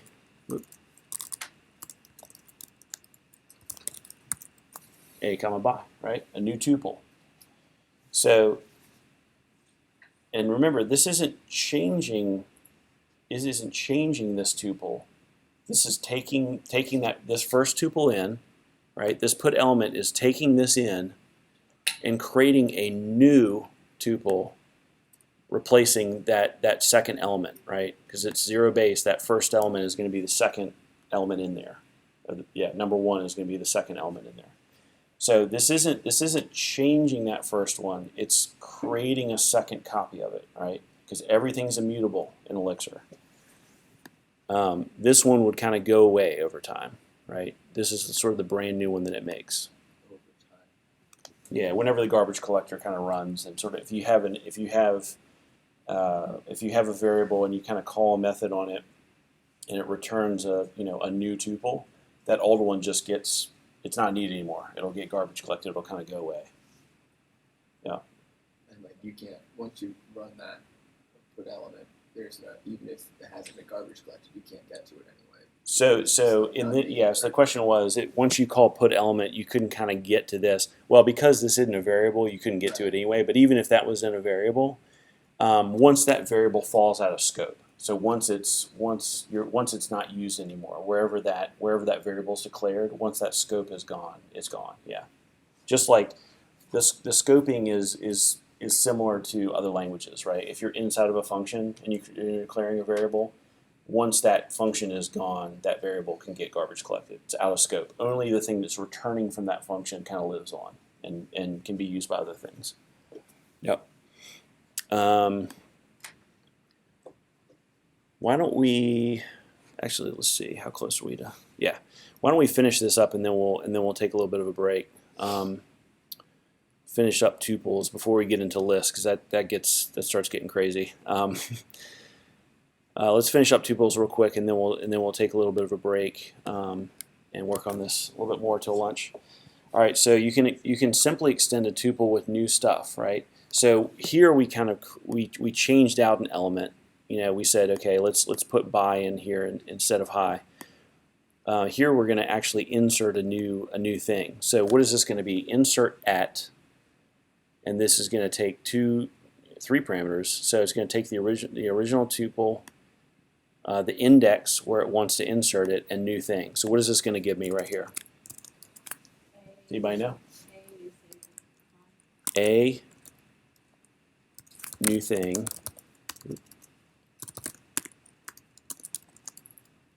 Hi. Yep. So you're basically saying take this and insert at this index right behind A, insert that new thing in. This is similar to C# doing insert kind of at index inside of an array or a list. It's like put it right here at this index.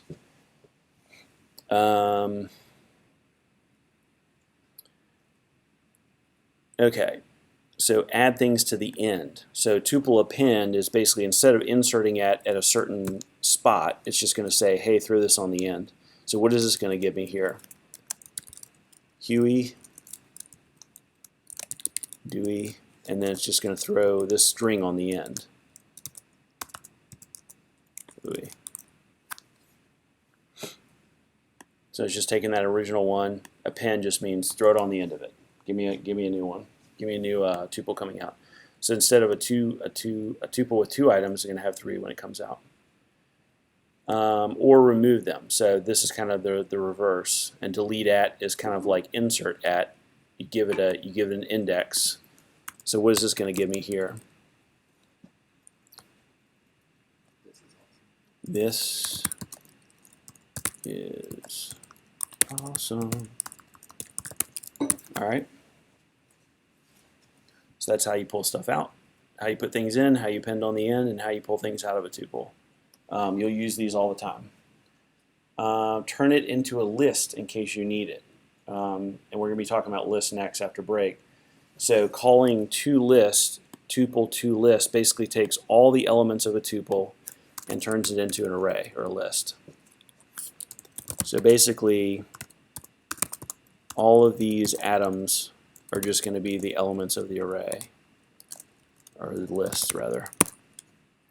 Right? So it just pulls them all out, and you can do the reverse, right? You can take an array and make it into a tuple list as well. All right, so I think let's break here. Let's do a 10-minute break until 11:10ish, and then when we come back, we'll jump into lists. Or before we stop, are there any questions? Any questions from Winston-Salem on tuples at all?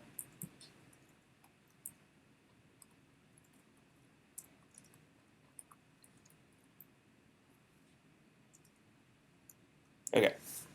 All right, let's take 10. Be back at 11:10.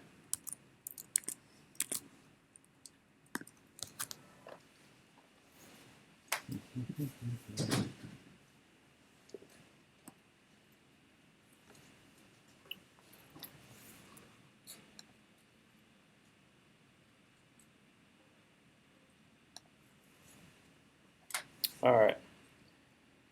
So is everybody back at Winston-Salem? Everybody ready to go again?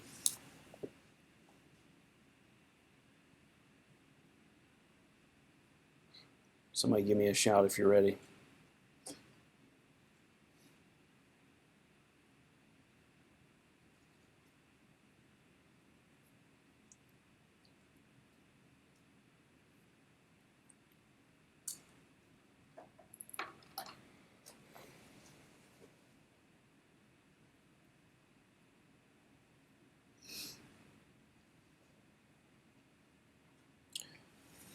All right, so we'll go ahead and get started on lists and kind of see how I'm going to speed it up just a hair, just because I want to make sure we get through a couple things for lunch. Because after lunch we're gonna bail out of Elixir stuff and we're gonna jump into Phoenix, the web framework, and I want you to have seen enough of Elixir syntax and kind of looked at it and understand enough of it where it's not just going to look like hieroglyphics when we start looking at the web framework. So lists are important as well. List arrays are important just like they are in every other language. So list, we can see list first. We can see what is ahead. So so out of this list here, we're calling list.first, We've got this little list right here of numbers. So list first is going to get what? What's this going to be? Let's go rapid fire on this. This is easy stuff. It's going to be the first array. Yeah, 1. All right. List dot last, 3. List can store anything that you throw at them, right? So just like tuples, you can have anything in there. You can kind of mix data types in lists, right? They're not like generic lists like in C# where you only have one thing. They can have anything in there that you throw at them. So what is this going to do, do you think? What is this plus plus going to do? So we've got this list of 1 and 2, got some integers, and then we got plus plus, and then a symbol and a string. What is that going to do? What do you think plus plus does on lists? Any guesses? Huh? Maybe, yeah, pens them, concatenates them together. Let's give it a shot. So this might be 1, 2, A, B.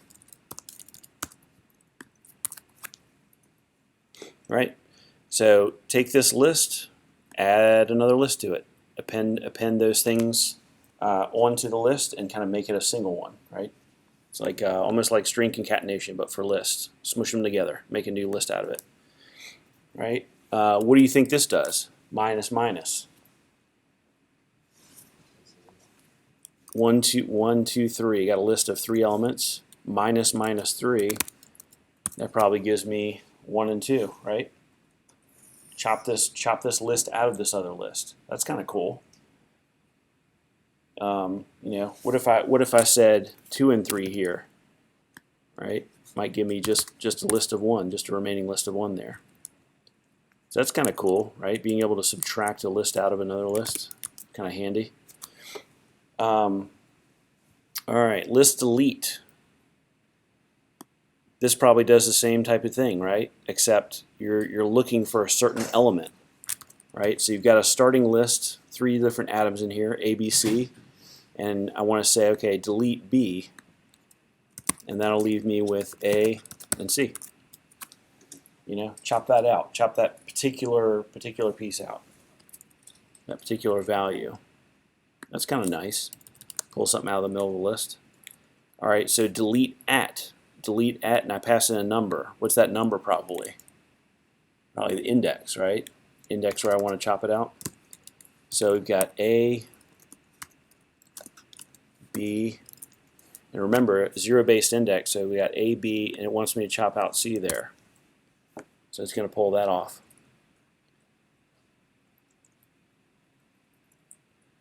All right, replication is also possible. So list duplicate life 3. So you remember the string duplicate, how it said, you know, like make this string three different times? Well, you can do that with lists too. So what do y'all think this is going to do? Look at it. Got life. Yeah, so like life string in there 3 times.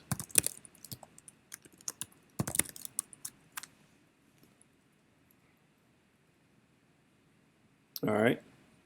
So list flatten. This is kind of crazy. So I've got like a list. It said list can contain all kinds of things, right, including other lists. So look at this one. This is like a list with another list in it, and then a number, and then like another list in it. What do y'all think this is going to do? It's called flatten. What do you think that's going to do for us? 1, 2, 3, 4, 5, right? It's going to take all the inner list and just kind of flatten them out, kind of squish them out into that main array. That's more useful than you think, right? If you're taking other lists and kind of concatenating them together and then sort of flattening them all out into one thing, that kind of comes in handy. Insert at, right? So this is like kind of the reverse of delete at, insert at. So I've got an array here, and then I want to take probably an index and add a value at that index. So I got 1, 2, 3, and where am I adding that for? Right at the index 1, right? So like, oop, right in there. So this basically says take this array, go to index 1, which is right there after 0, and add that 4. So it returns a new array, 1, 4, 2, 3. All right, we can replace things at specified positions, same type of thing. This is basically, accessing it by index. So we got 1, 2, 3. We want to go to the 0 index, which is the very first one, and put a 10 in there, right? So it's going to be 10, 2, 3.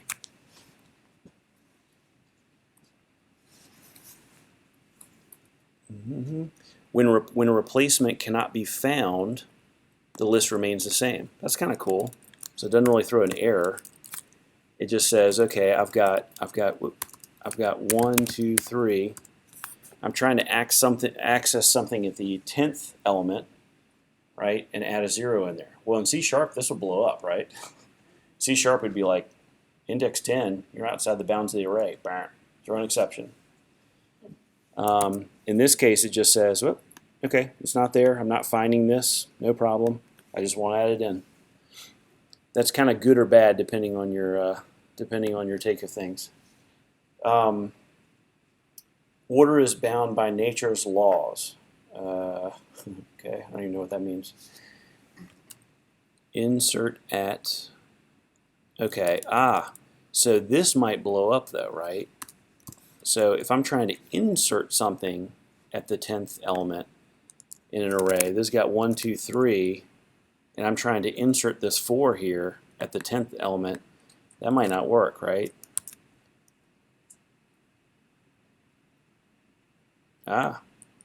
So it just tags it on the end. It says, hey, here's the closest. Ugh, I don't know if I like that. It's basically saying there is no 10th element. I'm going to get as close as I can to it and stick it on the end. I definitely don't like that.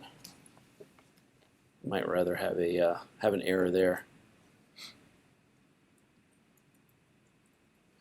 Okay, sometimes it's faster to loop around back. Okay. So you know how we talked about in Ruby there being kind of some oddities with lists, with arrays, where you can, if you're at the first one and you go to -1, you go to an index that doesn't exist, it kind of loops back around to the end. So what do you think this is going to be? Elixir works the same way. I've got 1, 2, 3. I'm saying let's go to the -1 index and add a 4. So what do you think that's going to be? 1, 2, 3, 4. It's going to put it on the end, right? It's going to kind of like loop back around and say, okay, well, if I'm at the 0 index here, I'm going to -1. It's going to come all the way back around onto the end of it, which is wacky. So that's one of the things that they pulled over from Ruby. That's a little bit kind of odd, doing negative indexing on an array. But it's something to just to be aware of that you can do. We can also transform ourselves completely. All right, so list to tuple. Remember, we took a tuple and made it into a list. So now we've got a list, and what do you think this is going to be? Right, just a 3-element tuple. 1, 2, 3. Just making that array into a tuple of values there. Wrapping other values is a handy option. So I'm going to call the list module and say wrap value. And that's basically just going to take that string and wrap it in an array. Right? It's like, hey, let's take this string and let's make an array with that being the only element, to start it off with. Right? It might be another way of initializing an array when putting a value in there. Wrapping nothing produces a list of nothing. So list wrap nil, empty list.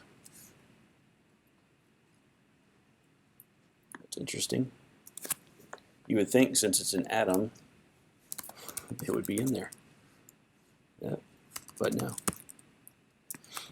no. When there's already a list, do not wrap it again. That's kind of cool. So list wrap on an array of value is just going to return back that array with a string value in it. It's like it knows, it's like, hey, there's already a list. Don't try to wrap this in another array like that. Just leave it alone. All right. So that was rapid fire lists. Any questions? Any questions at all? Any questions from Winston-Salem before you go on? Oh, okay. All right. So keyword lists. Okay. So like maps, keyword lists are key value pairs, right? These are very similar to maps. It's just sort of a different format. This is kind of, I would sort of argue, leftover. Before they had, this was a feature that existed before they had maps, and I think if they could redo the language again, maps kind of supersedes this. So keyword lists are kind of slowly fading away. But they're a legacy and they're in there, and you'll see them all over the place.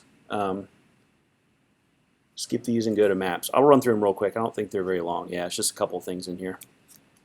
All right, so like maps, keyword lists are key value pairs. So keyword list is foo bar, so foo is going to be bar. That's how you access it, right? It's kind of like a these are similar to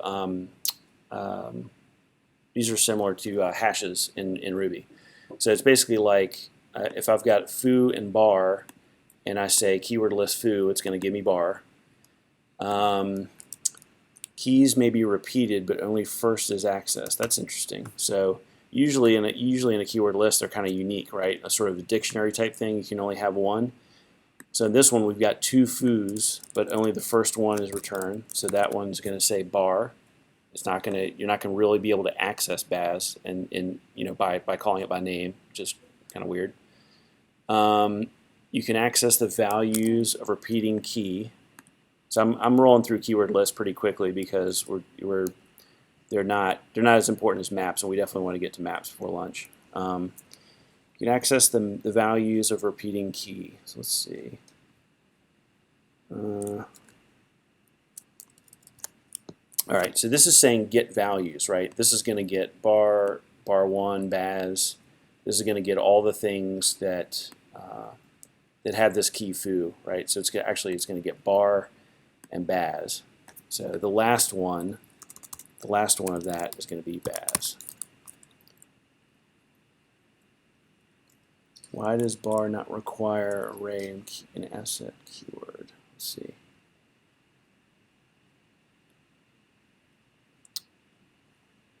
Why does bar?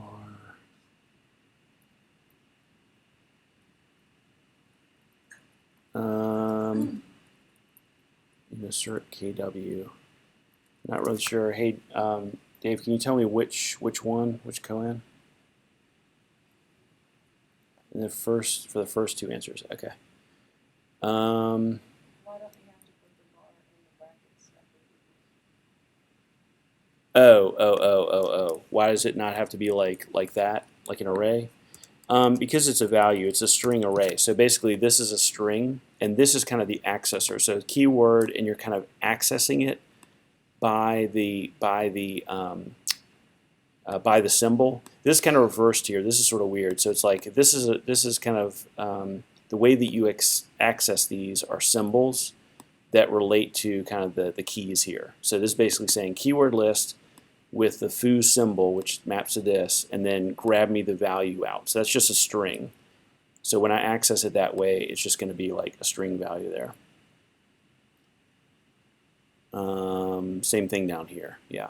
So if I grab foo, it's going to grab the first one. So that's a string right there. It's like saying what's the actual value. That's going to be a string, not an array.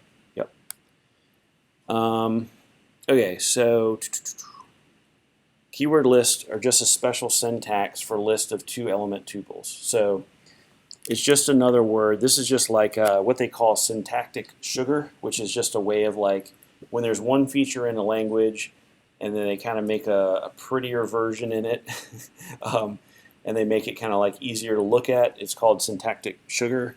And that's, so basically this is saying that this really kind of just, this really just maps to that. Whoop. Uh-oh.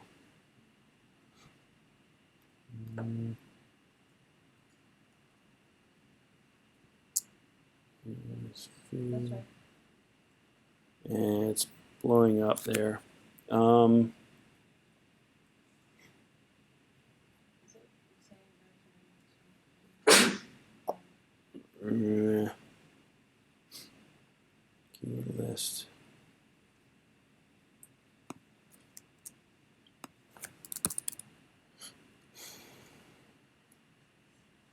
Okay, so this is saying that.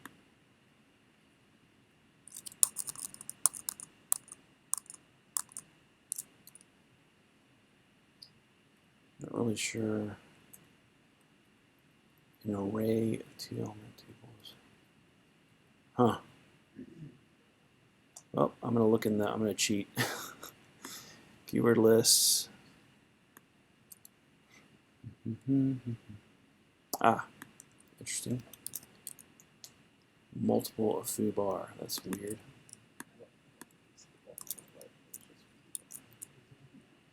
What's that? The multiple parts just them telling you how the answer is formatted. The answer is just foo bar. Okay. List. Okay, right. That's just saying, yeah, it's a, yeah. Okay.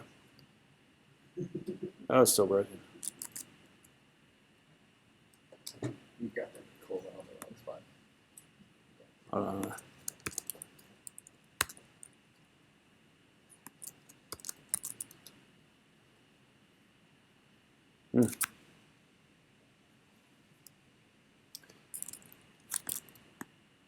That's weird.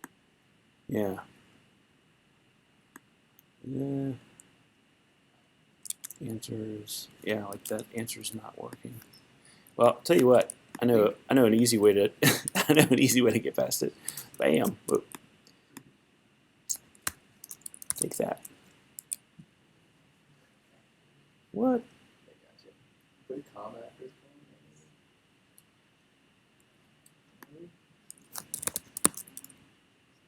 Wow, it like really doesn't like that one. I have the answer. Yeah. Which one is it? Sorry.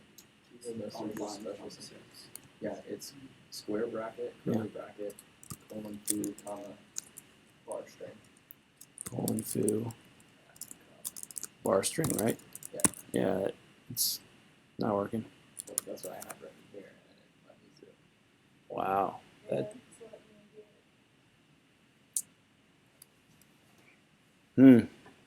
do it. I don't know why it's upset.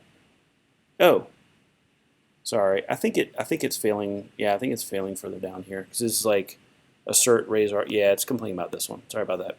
I think it was work. I think it was lying to me though. It was saying line 29 here. Yeah. It's not. It's further down. All right. Sorry about that. Sorry about that, everybody. All right. So this is saying, but unlike maps, the keys in keyword lists must be atoms. So the keys, yeah, not keyword list.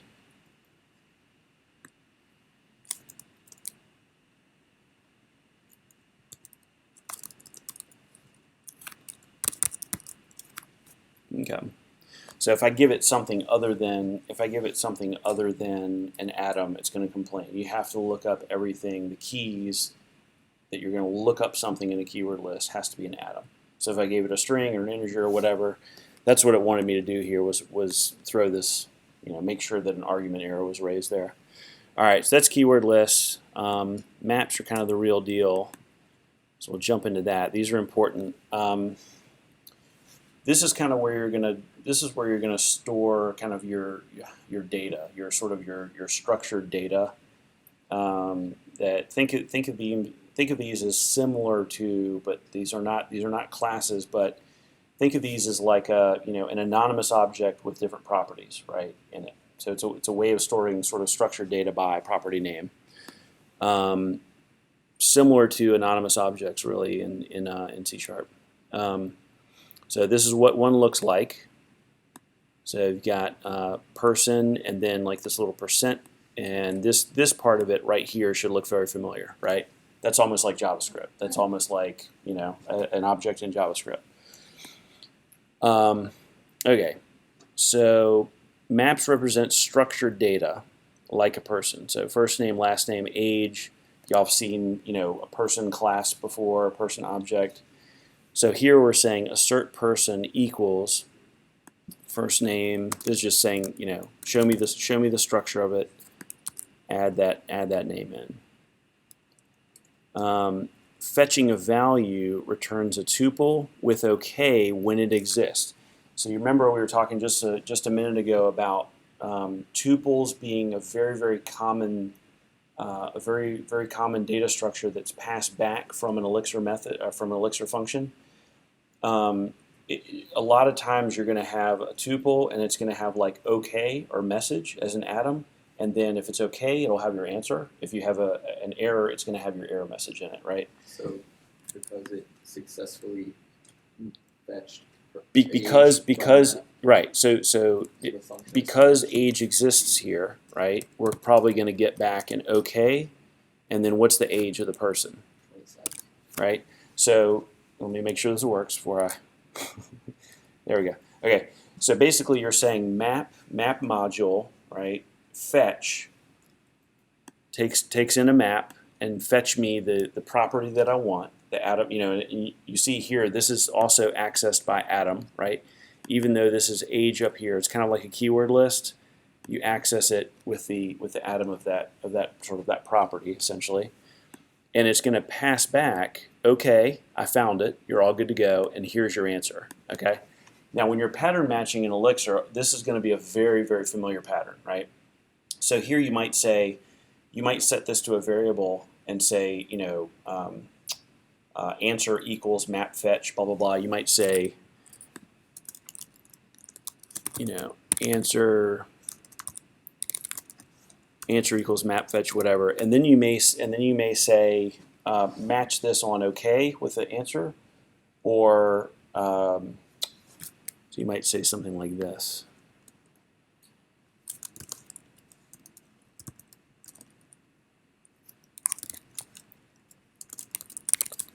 Right? So here it's like, okay, my answer that I'm getting back from that is this. Okay? And then I'm saying, now I'm pattern matching on this and saying, if it's okay, give me my age. Right? If I have an error, give me my message. Right? So it's like, depending on which one of these exists, now here I'm going to have age is gonna equal 27 right there. You see what I'm saying? So it's like I'm gonna kind of match on what was coming back from this, and if it's okay, I can grab my age out of it using that variable and pattern matching on this tuple coming back. Or if it's an error, I might say, hey, if you have something that kind of looks like this, it's a tuple, has two elements, and the first one's error, then hey, I wanna grab this error message out of it, and that might have whatever error message you might want to handle or show to the user or whatever, right? So that's kind of a we'll kind of keep on looking at pattern matching as we go, because it's going to take a while to sort of have that really sink in. It's a weird concept. But just know that tuple, this pattern right here, where you're returning a tuple with with an OK or an error or something like that, and then kind of the answer is the second one, is a super super common pattern. You see it all over the place in Elixir and in Phoenix in the web framework. So kind of recognize that, get used to it.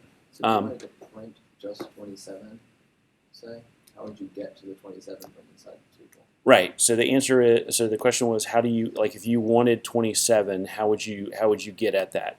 You would have another line where you would say like age equals, so if I had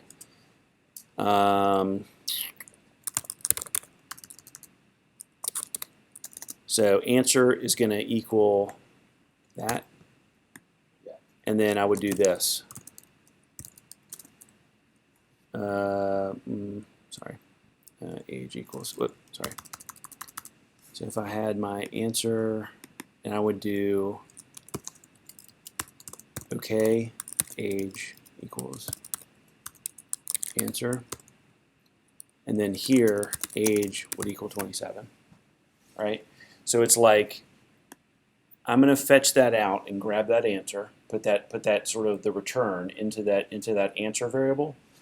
Then I'm going to pattern match it on, I'm going to say, hey, if this answer matches this pattern right here, if it's a tuple, a two-element tuple that has an atom called OK, then I want you to put the second element into a variable called age.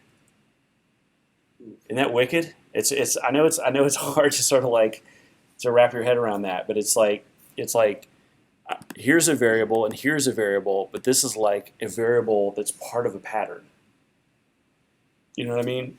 Yeah. So it's like, so answer at this point is this little tuple with OK and 27 in it. Okay, and basically I'm saying,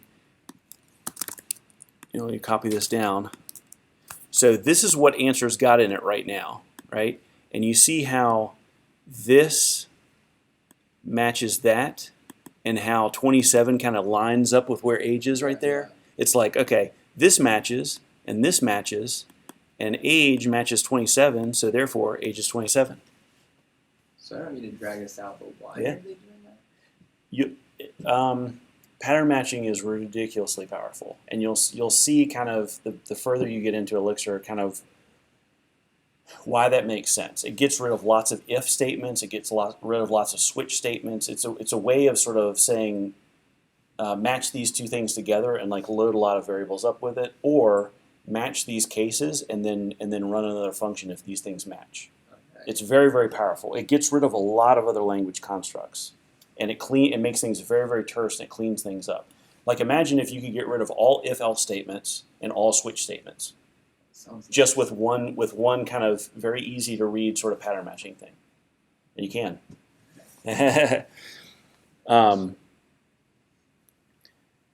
So this is how you would check for OK. You're basically saying like, hey, if OK, and age, I want to match that to answer, and therefore age is going to be filled up with 27 there.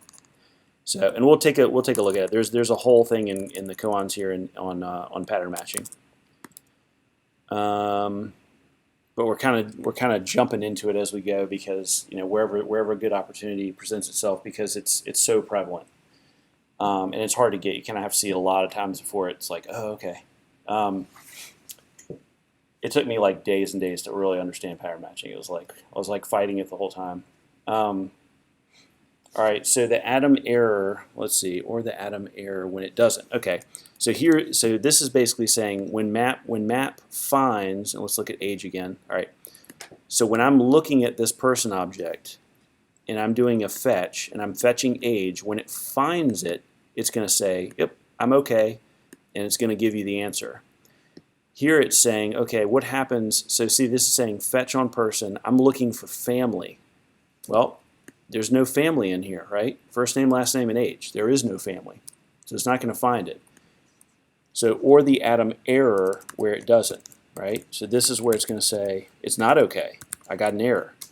And it's probably going to be, oh, okay, it's just going to be that atom. So there, in that case, it's not even bringing back a tuple. It's just saying, error. Normally, this isn't the normal case. Normally, you would see a tuple. You would see kind of the error, and then some kind of message, some kind of error message in there. But for map fetch, I guess it just says, nope, I'm not. Do you define those error messages? What's that? Do you define your error messages before, which is why we put them in the So the question was, would you define your error messages? Whoever wrote map.fetch would put whatever error message they wanted in there. You know what I mean? Like it's the function, the responsibility of the function that you're calling to send back whatever error they want. But yes, you could match on that. You could match on different types of errors, right? Yeah. Depending on what it is, you could do something different to recover. Yeah. All right. So does everybody kind of get that? If it finds it, if the fetch finds it, it's going to return a tuple with OK in the answer. And if it doesn't find it, it's going to return back error. And in either of those cases, you could do something kind of fancy with it. If it doesn't find family, you could say, hey, family not found. You could kind of, go a different code path in your code. All right, so extending a map is as simple as adding a new pair. All right, so this is person with hobby. So you've got that regular person in there. Remember, that's just got first name, last name, and age. And this is saying map. Take that map and add hobby kayaking, right? So it's going to add that kind of key value pair in there. So when I fetch person with hobby, so what is this going to get? What is this going to come back with? Like we're taking that original map and we're fetching that. We're doing a fetch. Remember, that gets the value of that thing out. What is this going to be right here? Anybody know? It's not going to be kayaking. Okay, kayaking, right? It's going to be a tuple, right? Okay, and kayaking. Yep. Because it wasn't there before, but now it is, right? We put it in there in that line, so now, then it's got it. All right. So,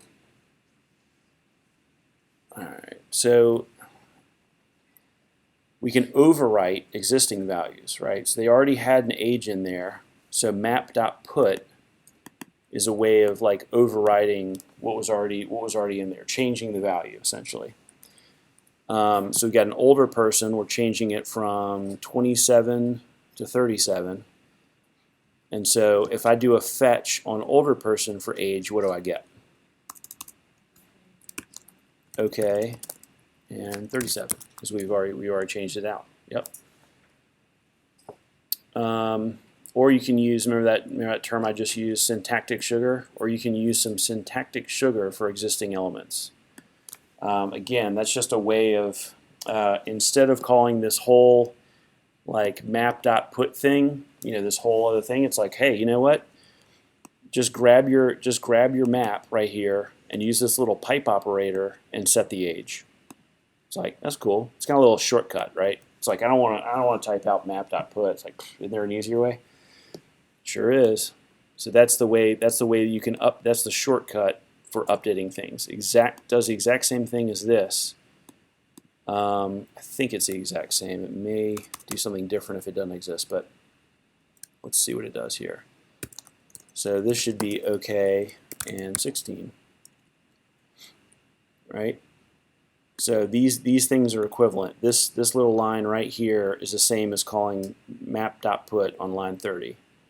You're just changing out, it's just a little shorthand version of that.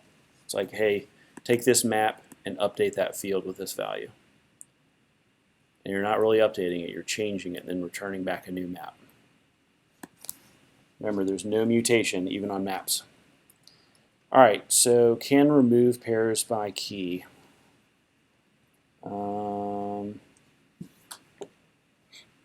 All right, so here we're coming in, we're saying map delete, take that map and delete out age altogether, right? So we're gonna chop that whole line out. It's like take off age out of the map. And after we do that, we're gonna say, hey, does map have a key called age? So what do y'all think that's gonna be?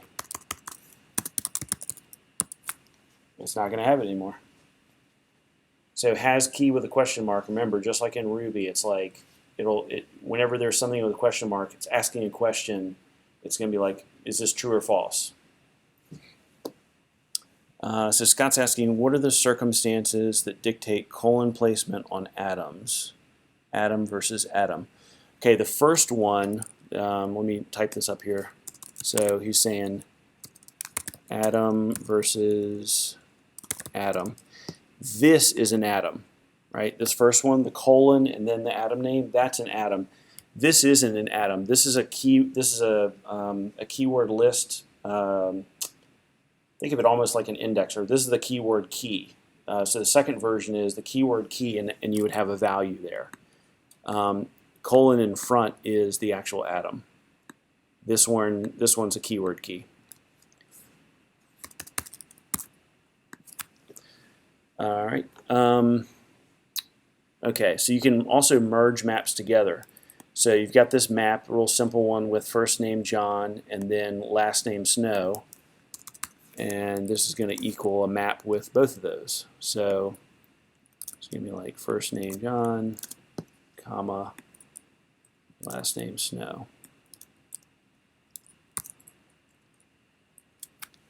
Right, so it's just taking those two maps, as long as the keywords don't collide, as long as those keyword values, those keys don't collide, it just sort of smushes them together into one map. Map.merge is what that's doing. That's handy too. You use that all the time. When merging, the last map wins. Okay. So this is saying with our original person. Hold on. Allie's saying, "Can you end this session? Can you end the session before lunch with my favorite operator of all time?" With the pipe, yeah. So he's talking about the pipe operator. Where do we hit that?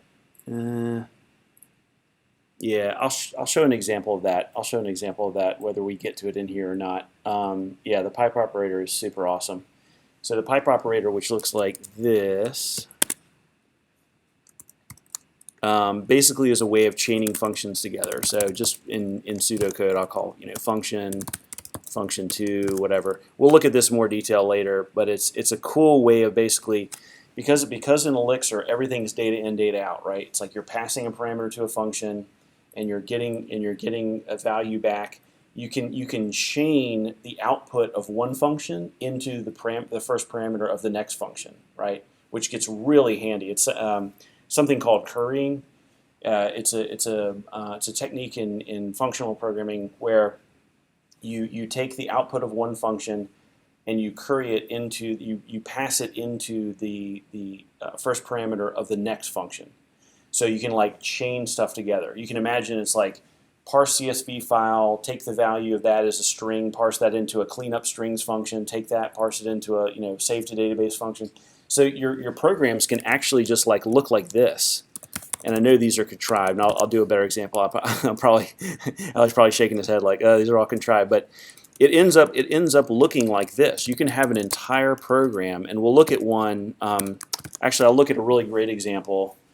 When we come back from lunch, we'll take a look at, like I promised, the application that y'all use to sign up for this class, like the Empower sign up thing, and you'll see something that looks just like this.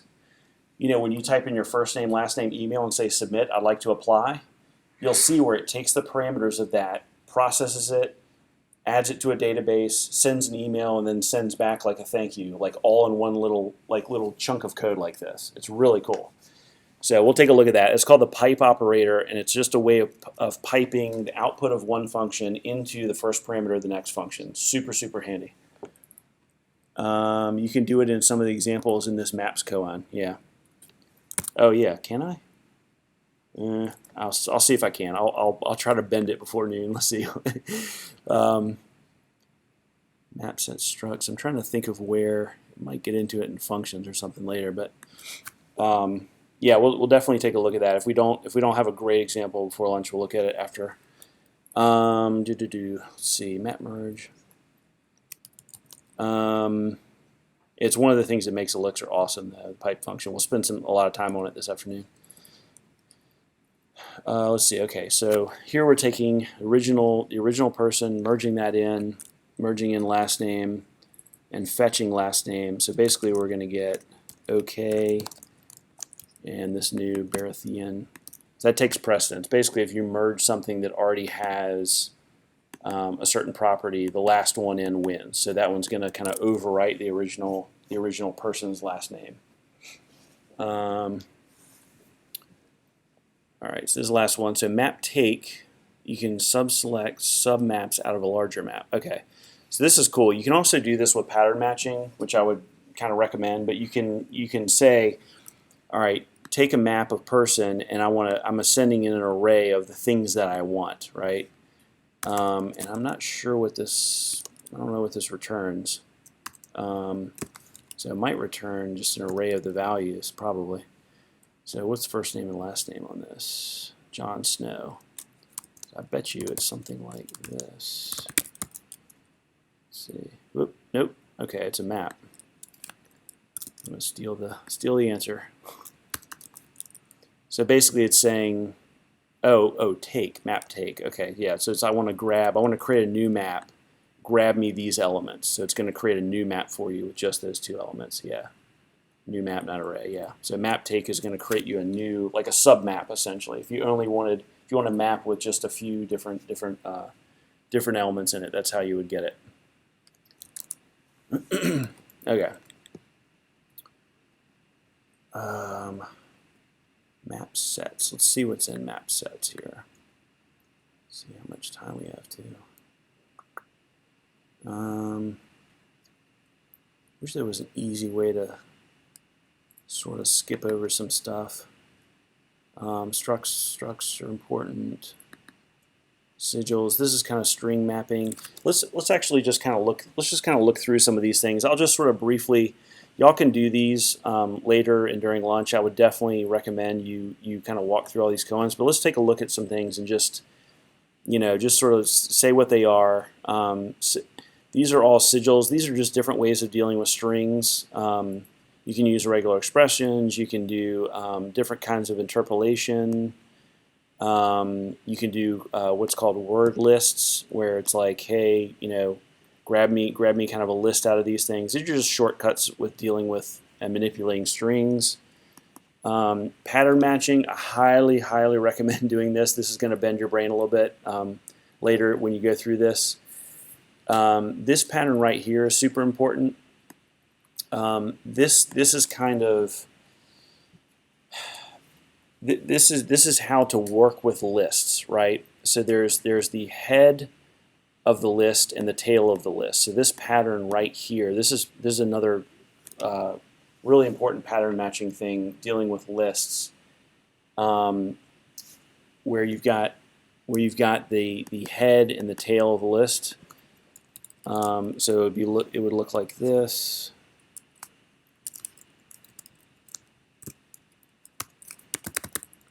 Right, so you're kind of getting like the head element, and then the rest of it is sort of the tail. It's used for kind of looping through things, doing what's called tail recursion, and hopefully we'll take a look at that. And this is how you would put them back together. So if you got a head and you've got a tail, you add that on. It's kind of a way of adding and removing things from lists. I would spend a lot of time in this pattern matching piece. So here's a great example of where you're ignoring values. So here's a pattern. You've got an array here. You're kind of creating a matching array. Somebody asked this question earlier. I think Henry, maybe you asked this question, like how do you get at like a particular piece of an array? So right here, if I say, okay, I've got an array of 1, 2, 3, 4, and all I care about is this third element right here. Like that's all I really want to know. That's all I care about. You'll notice these underscores here, underscore first, underscore second. That's just like, okay, they're part of the pattern, so they have to be there to match, right? But I don't care about them. I'm not trying to like set a variable here, right? All I'm doing is saying, yes, I know you have 4 elements in here. All I care about is that third one, right? So this third one here is going to be 3. Like all I'm trying to get at is this one. You have to put this underscore in here to make it match though, right? I mean, you have to have elements there. But this is just telling the system, I'm not ever going to use a first variable or a second. I don't want variables here. These are just like little placeholders to sort of match the pattern, but I don't care about them. So if you have a JSON object coming in, like a couple of fields you don't care about, you always care about the same, whatever field you're using. Exactly, yeah. So the question was, if you had like a JSON object or something kind of coming in and you don't really care about certain pieces, but you wanted to like match the rest all in one go, you would use like placeholders for that type of thing, yeah. It's telling the compiler, I don't care about these things. They're only here to sort of to placeholders to match the pattern, but I do care about this one. Please set a variable to this value, right? And this one third is going to match to right there. This one is like I don't care about, I don't care about, I don't care about. But you need to have these in there, because if you only had like that, it wouldn't match. You would get an error, right? The thing that are on the right and left hand sides of the equation always have to match. The pattern always has to match. It has to be the same number of elements. Has to be the same everything. If it's an array, the other side has to be an array. Has to match the pattern. All right. Whoops. All right. Trying to go through here in pattern matching before break.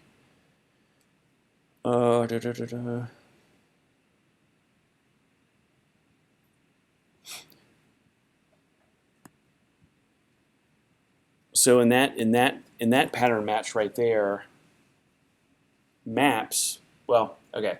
So we talked about the patterns matching exactly. The one exception is maps. Maps support partial pattern matching. So right there, if you do have something in a map, and maps are so important, they're used all over the place, that they added this in as like, yeah, let's kind of break the rules with pattern matching here. So you could say, I want to grab the make. So make, the variable make would contain Honda, right? Because you're saying like, all I care about is this element here, this key, this key here, and please load up make with a string Honda, right? Lists must match exactly, right? So this is saying assert raise. That means you're gonna throw an exception. That's gonna blow up, right? A B does not equal 1 2 3. Like there's 2-element array does not equal 3 1. Now, if you wanted to get A B, if you're trying to get at this 1 or 2 and 3, you would do this, right? Placeholder. Like now it matches. Now everything's cool. Now it's gonna work. But you have to tell the system, like, hey, even though I'm not going to use this, I don't want to set a variable. I don't care about it. But, like, yeah, I understand that this needs to kind of match up exactly. Right? All right, so we got a question. Can you go over 48 to 51 in pattern match? Okay, perfect. We're right there. So does the keyword list, right? So keyword lists have to match exactly. So let's see, type, year, tuple. Okay, so in this one, I'm basically saying, like, ignore. Remember, the underscore is like ignore that. This little pipe means like this is kind of the front of the list. This is the next part of the list. So basically, you're saying in this array. Before the pipe, that's the head. So I'm grabbing this part of the array, right? But I don't care about it. I'm grabbing this part of the array with year, but I don't care about it. So it's like, grab me the head of this, and then here's the tail, right? And that gets passed into the next part. Then here's the year, and I don't care about it, and pass me the tail. The tail on this one is going to say, hey, here's a tuple here. I'm going to make this into a tuple. And so this is going to be make and Honda. It's kind of I know this looks crazy and it's cryptic. And until you learn the head tail stuff back in a couple chapters earlier, until you really get the head tail stuff, it's really hard to deal with that. It's really hard to sort of it hurts your eyes. Let's see, 51. Okay, let's see. What else in pattern matching?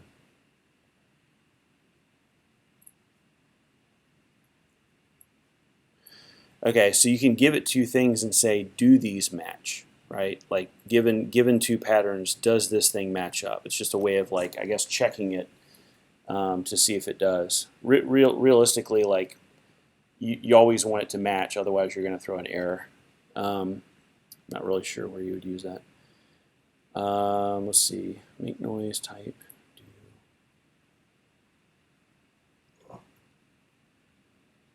Okay, so this is starting to talk about functions a little bit. They kind of give like a little preview before you do it.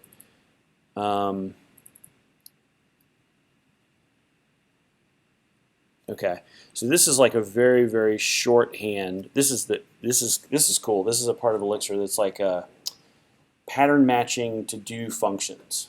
And let's hang out here for just a second, and then we'll go to lunch. This one's kind of a teaser. So I do want to look at functions and modules before we go on. Maybe we'll do that after lunch. But this one's pretty important. So this one's this one will hurt your brain right before lunch, and you can go kind of recover. So basically, we're loading these patterns up, these little maps up, right? So you've got type cat, type dog, type snake, and we're saying we're defining a function here, okay, called make noise. And basically, what we're saying is you'll notice that, well, how can we have the same function called make noise with the same number of parameters, right? This make noise function, remember def is just like in Ruby, right? You're defining a function, def and end. So I'm defining a function here called make noise. I'm taking in one parameter, which is a map. How can I have another function here with the same parameter, same number of parameters. That's weird, right? When you have an overload, usually you have different numbers of parameters. Well, when you're defining, this is kind of where pattern matching bleeds over into functions, function definitions. So this function right here that takes a map with type of cat is different from this function which takes a map of type of dog. So this parameter, this data type, if you will, is different. And so basically what this is saying, and then this is saying anything. Now order matters here. Order matters a lot. It's going to evaluate these things. When you create 3 different functions like this, it's going to evaluate them top down. It's trying to match that pattern. So down here when I'm saying make noise, right, I'm going to call make noise and I'm going to pass in cat. So it looks like this, right? I'm passing in cat. It's gonna go down through this list and say, okay, do I have any things that make noise that matches this type right here? And it's gonna go, yep, that matches this, right? That matches that cat thing. So I'm gonna do meow. It's gonna return me back meow. Do is just a way of saying, it's kind of a shorthand of saying this is my entire method body right here. Instead of doing a def and an end, you can do, this type. Right? So function name, do whatever. This is just like a one-liner version of that. When you define it and then you have a comma and say do, it's just a way of doing like a one-liner function. This is really common in pattern matching because you can see here, instead of doing a switch statement, this is kind of accomplishing sort of the same thing, right? It's like, instead of having like a giant switch, I'm just defining functions that if the pattern of what's being passed in matches, it's like, hey, I'm going to fire this function, right? So if I'm of type cat, I'm going to say meow. If I'm of type dog, if it matches this exactly, I'm going to say woof. And then you'll notice here, anything. Remember we had that placeholder? It's like where it's like, I don't care what it is, right? So normally you're going to have, think of this as like the default case in a switch, right? And if you have a switch statement, you have that default at the end. If the case is this, then do this. If the case is this, do this. Otherwise, default. It's like, here's my fall through. Here's my, if nothing else, if all else fails, do this at the end. So this is kind of like the default. This is basically saying if it matches on anything at all, do it's going to be like whatever, right? So if I came down here and I said make noise cat, what's it going to do? Right, meow. Remember, when you say do, that's like the function body, and just like Ruby, the last thing in a function body is what gets returned, right? You don't necessarily have to say return. So it's just going to pass back that string. So meow. If I pass in a dog, woof. And if I pass in a snake, right? So you can see, you'll see where this becomes very, very powerful, where you're defining functions that basically match on certain things. You should already be thinking probably like whatever function name I have here. It's like, okay, if I'm getting an okay with a value, then do something with the value.